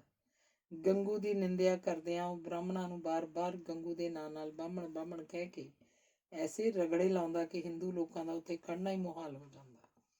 ਪਿੰਡ 'ਚ ਸਾਡੇ ਲਈ ਵੀ ਬਾਹਮਣ ਜਾਤੀਵਾਚਕ ਸੰਬੋਧਨ ਵਜੋਂ ਵਰਤਿਆ ਜਾਂਦਾ ਸੀ। ਇਸ ਲਈ ਅਸੀਂ ਵੀ ਆਪਣੇ ਆਪ ਨੂੰ ਗੱਦਾਰਾਂ ਦੇ ਖੇਮੇ 'ਚ ਖੜਿਆ ਪਾਉਂਦੇ ਸਾਂ। ਕਿੰਨੀ ਨਮੋਸ਼ੀ ਵਾਲੀ ਗੱਲ ਸੀ, ਧਰਤੀ ਵੇਲ ਨਹੀਂ ਸੀ ਦਿੰਦੀ। ਕਚੀਚੀਆਂ ਵੱਟਦਾ ਮੇਰੇ ਤਾਏ ਦਾ ਪੁੱਤ ਮਦਨ ਤਾਂ ਆਪੇ ਤੋਂ ਬਾਹਰ ਹੋ ਜਾਂਦਾ। ਭਰਿਆ ਪੀਤਾ ਉਹ ਗੁੱਸੇ 'ਚ ਆਪ ਮੁਹਾਰੇ ਕਹਿ ਉੱਠਦਾ, ਸਾਲੇ ਗੰਗੂ ਨੇ ਕੀ ਕਰਤੀ। ਮਦਨ ਉਮਰ 'ਚ ਮੈਥੋਂ ਥੋੜਾ ਜਿਹਾ ਵੱਡਾ ਸੀ। ਉਦੋਂ ਅਸੀਂ ਆਪਣੇ ਬਚਪਨ ਦੀ ਪੌੜੀ ਦੇ ਤਕਰੀਬਨ ਸਿਖਰਲੇ ਟੰਬਿਆਂ ਤੇ ਚੜ੍ਹ ਆਏ ਸਾਂ। ਇਸ ਉਮਰ 'ਚ ਵਿਚਰਦੇ ਆਮ ਬੱਚਿਆਂ ਦੀਆਂ ਪੁੱਜ ਕੇ ਜਜ਼ਬਾਤੀ ਸਾਂ। ਪ੍ਰਚਾਰਕ ਦਾ ਗੰਗੂ ਪ੍ਰਸੰਗ ਸਾਡੇ ਬਾਲ ਮਨਾਂ ਤੇ ਐਸੇ ਜ਼ਖਮ ਕਰ ਗਿਆ ਸੀ ਜੋ ਅਜੇ ਵੀ ਰਿਸਦੇ ਰਹਿੰਦੇ ਹਨ। ਅਸੀਂ ਬਾਹਮਣ ਬੱਚੇ ਵਲੂੰਧਰੇ ਹੋਏ ਹਿਰਦੇ ਲੈ ਕੇ ਘਰਾਂ ਨੂੰ ਪਰਤਦੇ, ਮਨ ਹੀ ਮਨ ਸੋਚਦੇ ਕਿ ਅਸੀਂ ਜਿਸ ਸਮਾਜ 'ਚ ਰਹਿ ਰਹੇ ਹਾਂ ਉਸ ਵਿੱਚੋਂ ਤਿਰਸਕਾਰੇ ਤੇ ਚੇਕੇ ਹੋਏ ਹਾਂ। ਸਾਡੀ ਇਸ ਵਲੂੰਧਰੀ ਹੋਈ ਆਤਮਾ ਦੀ ਮੁੱਖ ਵਜ੍ਹਾ ਅਕਸਰ ਗੱਦਾਰ ਗੰਗੂ ਹੀ ਹੋਇਆ ਕਰਦਾ ਸੀ। ਪ੍ਰਚਾਰਕ ਬੁਲਾਰਾ ਤਾਂ ਆਪਣੀ ਥਾਂ ਸਾਨੂੰ ਸਹੀ ਲੱਗਦਾ ਸੀ। ਉਹਦੇ ਬਾਰੇ ਵੀ ਤੇ ਆਮ ਸਿੱਖਾਂ ਬਾਰੇ ਵੀ ਸਾਡੇ ਮਨ 'ਚ ਇਹ ਗੱਲ ਬੈਠ ਗਈ ਸੀ ਕਿ ਇਹ ਜਮੰਦਰੂਈ ਸਿੱਖ ਹਨ। ਇਸ ਜਮੰਦਰੂ ਸਿੱਖੀ ਬਾਰੇ ਕੋਈ ਕਿੰਤੂ ਪਰੰਤੂ ਨਹੀਂ ਹੋ ਸਕਦਾ। ਅਸੀਂ ਵੱਡੇ ਹੋਏ, ਪੜ੍ਹਾਈ ਕੀਤੀ, ਜ਼ਿੰਦਗੀ ਦੀਆਂ ਨਵੀਆਂ ਚੁਣੌਤੀਆਂ ਦਾ ਸਾਹਮਣਾ ਕੀਤਾ, ਨੌਕਰੀਆਂ ਤੇ ਲੱਗੇ, ਦੇਸ਼ ਦੁਨੀਆ ਗਾਈ, ਤਰ੍ਹਾਂ ਦੇ ਲੋਕਾਂ ਨਾਲ ਵਾਹ ਵਾਸਤਾ ਪਿਆ। ਬਚਪਨ ਦਾ ਬਹੁਤ ਕੁਝ ਭੁੱਲ ਭੁਲਾ ਗਿਆ, ਪਰ ਗੰਗੂ ਵਾਲਾ ਪ੍ਰਸੰਗ ਕਦੇ ਨਹੀਂ ਭੁੱਲਿਆ। ਸ਼ਾਇਦ ਇਸੇ ਪ੍ਰਸੰਗ ਨੇ ਮਦਨ ਦੇ ਮਨ ਅੰਦਰ ਇਤਿਹਾਸ ਪੜ੍ਹਨ ਦੀ ਲਗਨ ਤੇ ਲੋੜ ਪੈਦਾ ਕਰ ਦਿੱਤੀ ਸੀ। ਮਦਨ ਇਤਿਹਾਸ ਦੀ ਪੜ੍ਹਾਈ ਕਰਨ ਲਈ ਯੂਨੀਵਰਸਿਟੀ ਤੱਕ ਜਾ ਪਹੁੰਚਿਆ। ਪੜ੍ਹਾਈ ਪੂਰੀ ਕਰਕੇ ਕਿਸੇ ਕਾਲਜ 'ਚ ਇਤਿਹਾਸ ਦਾ ਅਧਿਆਪਕ ਲੱਗ ਗਿਆ। ਬਚਪਨ ਦਾ ਇਹ ਗੂੜਾ ਸਾਥੀ ਹੁਣ ਸ਼ਹਿਰ 'ਚ ਰਿਹਾਇਸ਼ ਰੱਖਣ ਲੱਗਾ ਤੇ ਮੈਂ ਪਿੱਛੇ ਪਿੰਡ ਰਹਿ ਗਿਆ। ਕਦੇ ਕਦਾਈ ਮੇਲ ਹੁੰਦਾ ਸੀ, ਕਦੇ ਕਦਾਈ ਦਾ ਇਹ ਮੇਲ ਮਿਲਾਪ ਵੀ ਕਬੀਲਦਾਰੀ ਦੇ ਮਾਮਲਿਆਂ ਲੇਖੇ ਹੀ ਲੱਗ ਜਾਂਦਾ ਸੀ। ਪਿਛਲੀ ਵਾਰ ਮਿਲਿਆ ਤਾਂ ਚਰਚਾ ਬੀਤੇ ਬਚਪਨ ਦੀ ਛਿੜ ਪਈ। ਬਚਪਨ ਦੀ ਪੀੜ ਨੂੰ ਮਦਨ ਸਾਹਮਣੇ ਮੈਂ ਜ਼ਰਾ ਹੱਸ ਕੇ ਫਰੋਲਿਆ। ਗੰਗੂ ਬਾਹਮਣ ਨੇ ਬੜਾ ਤੰਗ ਕੀਤਾ ਉਦੋਂ, ਤੇ ਉਸ ਧਰਮ ਪ੍ਰਚਾਰਕ ਨੇ ਕਿਹੜਾ ਘੱਟ ਤੰਗ ਕੀਤਾ। ਮਦਨ ਨੇ ਇਹ ਗੱਲ ਬੜੀ ਦ੍ਰਿੜਤਾ ਨਾਲ ਕਹੀ, ਇੰਨੀ ਦ੍ਰਿੜਤਾ ਨਾਲ ਕਿ ਮੇਰੀ ਸੋਚ ਦੀ ਦਿਸ਼ਾ ਹੀ ਬਦਲ ਗਈ। ਉਹਨੇ ਮੇਰੀਆਂ ਅੱਖਾਂ 'ਚ ਅੱਖਾਂ ਪਾ ਕੇ ਪੁੱਛਿਆ, ਤੂੰ ਕਦੇ ਸੋਚਿਆ? ਉਹ ਹਰ ਵਾਰ ਛੋਟੇ ਸਾਹਿਬਜ਼ਾਦਿਆਂ ਦੀ ਸ਼ਹੀਦੀ ਦਾ ਪ੍ਰਸੰਗ ਹੀ ਕਿਉਂ ਸੁਣਾਉਂਦਾ ਹੁੰਦਾ ਸੀ? ਨਹੀਂ ਤਾਂ ਕਦੇ ਖਿਆਲ ਹੀ ਨਹੀਂ ਕੀਤਾ ਸੀ, ਨਾ ਉਦੋਂ ਨਾ ਹੁਣ, ਕਿਉਂਕਿ ਇਸ ਬਹਾਨੇ ਉਹਨੂੰ ਪਿੰਡ 'ਚ ਬਾਹਮਣਾਂ ਵਿਰੁੱਧ ਨਫ਼ਰਤ ਪੈਦਾ ਕਰਨ ਦਾ ਬਹਾਨਾ ਮਿਲ ਜਾਂਦਾ ਸੀ। ਨਾਲੇ ਤੂੰ ਕਦੇ ਇਹੋ ਜਿਹੇ ਪ੍ਰਚਾਰਕਾਂ ਨੂੰ, ਭਾਈ ਨੰਦ ਲਾਲ, ਮਤੀਦਾਸ, ਸਤੀਦਾਸ ਨੂੰ ਬਾਹਮਣ ਜਾਤੀਵਾਚਕ ਸੰਬੋਧਨ ਨਾਲ ਯਾਦ ਕਰਦੇ ਸੁਣਿਆ? ਪੁਰਬ ਤਾਂ ਗੁਰੂ ਰਵਿਦਾਸ ਦਾ ਹੁੰਦਾ ਸੀ ਤੇ ਉਹ ਪ੍ਰਚਾਰਕ ਪ੍ਰਸੰਗ ਛੋਟੇ ਸਾਹਿਬਜ਼ਾਦਿਆਂ ਦੀ ਸ਼ਹੀਦੀ ਦਾ ਹੀ ਸੁਣਾਉਂਦਾ ਹੁੰਦਾ ਸੀ। ਬੜੀ ਸ਼ੈਤਾਨੀ ਕਰਦਾ ਸੀ ਵੀਰ ਮੇਰਿਆ। ਉਹਨੂੰ ਪਤਾ ਸੀ ਕਿ ਇਸ ਪ੍ਰਸੰਗ ਨਾਲ ਹੀ ਉਹ ਬਾਹਮਣਾਂ ਨੂੰ ਟਾਰਗੇਟ ਕਰ ਸਕਦਾ ਤੇ ਉਹ ਕਰਦਾ ਵੀ ਰਿਹਾ। ਮੈਂ ਮਦਨ ਦੀ ਸੂਝ ਦੀ ਦਾਤ ਦੇਣ ਹੀ ਵਾਲਾ ਸਾਂ ਕਿ ਉਹ ਇਸ ਤਰਕ ਨੂੰ ਸਪਸ਼ਟ ਕਰਨ ਲਈ ਹਵਾਲੇ ਤੇ ਹਵਾਲਾ ਦੇਣ ਲੱਗ ਪਿਆ ਕਿ ਕਿੱਥੇ ਜਾਤ ਉਛਾਲੀ ਜਾਂਦੀ ਸੀ, ਕਿੱਥੇ ਲੁਕੋਈ ਜਾਂਦੀ ਸੀ। ਉਹਨੇ ਦੱਸਿਆ ਕਿ ਜਿਵੇਂ ਭਾਈ ਮਤੀਦਾਸ, ਭਾਈ ਸਤੀਦਾਸ ਦਾ ਹਵਾਲਾ ਦਿੰਦੇ ਸਮੇਂ ਪੰਥਕ ਬੁਲਾਰੇ ਉਹਨਾਂ ਦੀ ਜਾਤ ਨਹੀਂ ਦੱਸਦੇ, ਇਵੇਂ ਸਿੱਖ ਕੌਮ ਦੇ ਮਹਾਨ ਜਰਨੈਲ ਹਰੀ ਸਿੰਘ ਨਲੂਆ ਨੂੰ ਉੱਪਲ ਖੱਤਰੀ ਨਹੀਂ ਕਹਿੰਦੇ।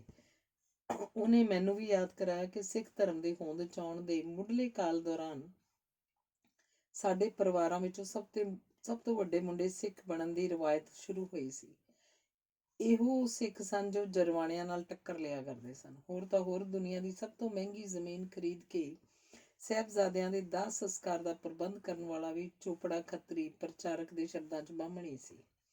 ਪਰ ਪ੍ਰਚਾਰਕ ਕੇਵਲ ਗੰਗੂ ਨੂੰ ਹੀ ਬਾਹਮਣ ਕਹਿ ਕੇ ਪੁਕਾਰਦਾ ਸੀ ਤਾਂ ਕਿ ਉਹ ਸਿੱਖ ਮਨਾਂ 'ਚ ਪਿੰਡ ਵਿੱਚ ਵਸਦੇ ਘੱਟ ਗਿਣਤੀ ਭਾਈਚਾਰੇ ਪ੍ਰਤੀ ਬੇਪਰਤੀਤੀ ਦੀ ਭਾਵਨਾ ਪੈਦਾ ਕਰ ਸਕੇ। ਘੱਟ ਗਿਣਤੀ ਫਿਰਕੇ ਨੂੰ ਪੇਂਡੂ ਸਮਾਜ 'ਚ ਅਲੱਗ ਥਲੱਗ ਕਰਨ ਦੀ ਇਹ ਇੱਕ ਜੁਗਤ ਸੀ। ਮਦਨ ਤੈਸ਼ ਚਾਇਆ ਸਭ ਗੁੱਬ ਗੁਬਾਟ ਕੱਢੀ ਜਾ ਰਿਹਾ ਸੀ। ਮੇਰੇ ਮਨ ਅੰਦਰ ਪੈਦਾ ਹੋਈ ਬਚਪਨ ਸਮੇਂ ਦੀ ਹੀਣਤਾ ਨੂੰ ਕੁਰੇਦ ਕੁਰੇਦ ਕੇ ਬਾਹਰ ਕੱਢ ਰਿਹਾ ਸੀ। ਉਹ ਤਾਂ ਇੱਕ ਤਰ੍ਹਾਂ ਨਾਲ ਮੇਰੇ ਕਪਾਟ ਖੋਲ ਰਿਹਾ ਸੀ। ਕੁਝ ਸ਼ਾਂਤ ਹੁੰਦਿਆਂ ਉਹ ਇਉਂ ਬੋਲਿਆ ਜਿਵੇਂ ਕੋਈ ਮੁੱਕਦੀ ਗੱਲ ਕਰ ਰਿਹਾ ਹੋਵੇ। ਮੈਨੂੰ ਮੋਢੇ ਹਿਲਾਉਣ ਉਹਨੇ ਕਿਹਾ, ਇਤਿਹਾਸ ਬੜਾ ਮੂੰਹ ਜ਼ੋਰ ਹੁੰਦਾ ਹੈ ਛੋਟੇ ਵੀਰ। ਇਸ 'ਚ ਗੱਦਾਰੀਆਂ ਤੇ ਵਫਾਦਾਰੀਆਂ ਨਾਲੋਂ ਨਾਲ ਚੱਲਦੀਆਂ ਰਹਿੰਦੀਆਂ ਨੇ। ਨਾ ਹੀ ਗੱਦਾਰੀਆਂ ਲਈ ਤੇ ਨਾ ਹੀ ਵਫਾਦਾਰੀਆਂ ਲਈ ਕੋਈ ਨਿਸ਼ਚਿਤ ਜਾਤ ਜਾਂ ਫਿਰਕਾ ਹੁੰਦਾ। ਠੀਕ ਕਿਹਾ ਨਾ ਮੈਂ? ਜੇ ਇਸ ਤਰ੍ਹਾਂ ਹੁੰਦਾ ਤਾਂ ਸਿੱਖ ਤੇ ਅੰਗਰੇਜ਼ਾਂ ਦੀ ਲੜਾਈ 'ਚ ਸਾਰੀਆਂ ਗੱਦਾਰੀਆਂ ਡੋਗਰਿਆਂ ਨੇ ਹੀ ਕਰਨੀਆਂ ਸਨ। ਫੌਜਾ ਸਿੰਘ ਬਰਾੜ ਨੇ ਸਤਲੁਜ ਉੱਪਰ ਬਣਿਆ ਬੇੜੀਆਂ ਦਾ ਪੁਲ ਵੱਢ ਕੇ ਖਾਲਸਾ ਫੌਜ ਨਹੀਂ ਸੀ ਡੁੱਬਣੀ। ਠੀਕ ਕਿਹਾ ਨਾ ਮੈਂ? ਕਦੇ ਸੁਣੀ ਹੈ ਕਿਸੇ ਪ੍ਰਚਾਰਕ ਕੋਲੋਂ ਫੌਜਾ ਸਿੰਘ ਬਰਾੜ ਦੀ ਕਹਾਣੀ? ਨਹੀਂ ਸੁਣਾਏਗਾ ਉਹ, ਕਿਉਂਕਿ ਉਹਦਾ ਮਕਸਦ ਕੋਈ ਹੋਰ ਹੈ। ਤੇ ਫਿਰ ਪੰਜਾਬ 'ਚ ਕਾਲਾ ਦੌਰ ਆ ਗਿਆ। ਪਿੰਡਾਂ ਦੇ ਹਾਲਾਤ ਵਿਗੜ ਗਏ, ਜਿਵੇਂ ਪ੍ਰਚਾਰਕ ਦਾ ਉਹ ਮਕਸਦ ਪੂਰਾ ਹੋ ਗਿਆ ਹੋਵੇ ਜਿਹਦਾ ਜ਼ਿਕਰ ਉਹਨੇ ਮੇਰੇ ਕੋਲ ਪਿਛਲੀ ਮੁਲਾਕਾਤ ਸਮੇਂ ਕੀਤਾ ਸੀ। ਪਿੰਡ 'ਚ ਬਾਹਮਣ ਖੱਤਰੀ ਬਾਣੀਆਂ ਦਾ ਰਹਿਣਾ ਦੁੱਭਰ ਹੋ ਗਿਆ ਸੀ। ਧਮਕੀਆਂ ਦਾ ਬਾਜ਼ਾਰ ਪੂਰਾ ਗਰਮ ਸੀ। ਨਿਆਣੇ ਅਗਵਾ ਕਰਨ ਦੀਆਂ ਚਿੱਠੀਆਂ ਘਰਾਂ 'ਚ ਡਿੱਗਣੀਆਂ ਸ਼ੁਰੂ ਹੋ ਗਈਆਂ। ਪਿੰਡਾਂ 'ਚ ਵਸਦੇ ਅਸੀਂ ਲੋਕ ਮਾਨਸਿਕ ਪੀੜਾ ਸਹਿੰਦਿਆਂ ਜਿਵੇਂ ਪੱਥਰ ਹੁੰਦੇ ਜਾ ਰਹੇ ਸਾਂ। ਹਰ ਸਮੇਂ ਇਹੋ ਲੱਗਦਾ ਰਹਿੰਦਾ ਸੀ ਕਿ 47 ਨਾਲ ਲੈਸ ਖਾੜਕੂ ਗੰਗੂ ਦੀ ਔਲਾਦ ਨੂੰ ਸੋਧਣ ਹੁਣ ਵੀ ਆਏ। ਇੱਕ ਦਿਨ ਸ਼ਾਮ ਨੂੰ ਘਰ ਪਰਤਿਆ ਤਾਂ ਦਰਵਾਜ਼ੇ ਕੋਲ ਹੀ ਇੱਕ ਤਹਿ ਕੀਤਾ ਕਾਗਜ਼ ਪਿਆ ਸੀ। ਦੇਖਦਿਆਂ ਸਾਰ ਮਨ ਅੰਦਰ ਜੋ ਤੌਖਲਾ ਪੈਦਾ ਹੋਇਆ ਉਹ ਸਹੀ ਸੀ। ਕੰਬਦੇ ਹੱਥਾਂ ਨਾਲ ਕਾਗਜ਼ ਦੀ ਤਹਿ ਖੋਲੀ। ਫੋਰਸ ਦਾ ਹੁਕਮਨਾਮਾ ਸੀ। ਪੈਡ ਉੱਪਰ ਲਿਖਿਆ ਸੀ। ਉਗੜ ਦੁਗੜੇ ਅੱਖਰਾਂ ਨਾਲ ਧਮਕੀਆਂ ਲਿਖੀਆਂ ਸਨ। ਮੈਂ ਸੋਚਿਆ ਪਤਨੀ ਤੋਂ ਇਸ ਪੱਤਰ ਦਾ ਭੇਦ ਬਣਾਈ ਰੱਖਾਂ, ਪਰ ਉਹ ਮੇਰੇ ਚਿਹਰੇ ਉੱਪਰਲੀਆਂ ਚਿੰਤਾ ਦੀਆਂ ਡੂੰਘੀਆਂ ਹੋ ਰਹੀਆਂ ਲਕੀਰਾਂ ਤੋਂ ਸਿਰ ਤੇ ਮੰਡਰਾ ਰਹੇ ਖਤਰੇ ਨੂੰ ਭਾਂਪ ਗਈ। ਮੈਂ ਦੱਸਿਆ ਕਿ ਮੁੰਡੇ ਨੂੰ ਅਗਵਾ ਕਰਨ ਦੀ ਧਮਕੀ ਦਾ ਪੱਤਰ ਹੈ। ਉਹ ਹਟਕੋਰੇ ਭਰਨ ਲੱਗੀ ਤੇ ਫਿਰ ਉਹਨੇ ਸਲਾਹ ਦਿੱਤੀ ਕਿ ਰੋਟੀ ਖਾ ਕੇ ਉਹਨੂੰ ਕਾਮਰੇਡ ਦੇ ਘਰ ਪਾ ਆਓ। ਅੱਜ ਤਾਂ ਪਾਓ, ਪਰ ਕੱਲ ਨੂੰ ਕੀ ਬਣੂ? ਇਹ ਤਾਂ ਰੋਜ਼ ਦਾ ਕੰਮ ਹੋਗਾ। ਤੁਸੀਂ ਅੱਜ ਤਾਂ ਪਾਓ, ਕੱਲ ਦਾ ਕੱਲ ਦੇਖੀ ਜਾਊ। ਉਹ ਹਟਕੋਰੇ ਭਰਦਿਆਂ ਬੇਸੁੱਧ ਜੀ ਹੋਈ ਜਾ ਰਹੀ ਸੀ। ਅਸੀਂ ਤਾਂ ਕਦੇ ਕਿਸੇ ਦਾ ਮਾੜਾ ਨਹੀਂ ਕੀਤਾ। ਇਹ ਅੱਗਾਂ ਕੌਣ ਬਾਲ ਗਿਆ? ਜਦੋਂ ਉਹਨੇ ਇਹ ਆਖਰੀ ਵਾਕ ਬੋਲਿਆ ਤਾਂ ਮੇਰੇ ਮਨ ਅੰਦਰ ਬਿਜਲੀ ਦੇ ਲਿਸ਼ਕਾਰੇ ਵਾਂਗ ਧਰਮ ਪ੍ਰਚਾਰਕ ਦੀ ਸ਼ਕਲ ਘੁੰਮ ਗਈ। ਮੈਂ ਆਪਣੀ ਪਤਨੀ ਨੂੰ ਹੌਸਲਾ ਦਿੰਦਿਆਂ ਇਹ ਕਹਿ ਕੇ ਉਹਦੇ ਅਥਰੂ ਪੂੰਝੇ, ਫਿਕਰ ਨਾ ਕਰ, ਸਦਾ ਦਿਨ ਇੱਕੋ ਜਿਹੇ ਨਹੀਂ ਰਹਿੰਦੇ। ਤੇ 5 ਵਰ੍ਹਿਆਂ ਦੇ ਮੁੰਡੇ ਨੂੰ ਰਾਤ ਕਟਾਉਣ ਲਈ ਕਾਮਰੇਡ ਦੇ ਘਰ ਛੱਡਣ ਦੀ ਤਿਆਰੀ ਕਰਨ ਦੇ ਨਾਲ ਹੀ ਪੱਕੇ ਤੌਰ ਤੇ ਪਿੰਡ ਛੱਡ ਕੇ ਸ਼ਹਿਰ ਜਾ ਵਸਣ ਦਾ ਮਨ ਬਣਾਉਣ ਲੱਗਾ। ਧੰਨਵਾਦ।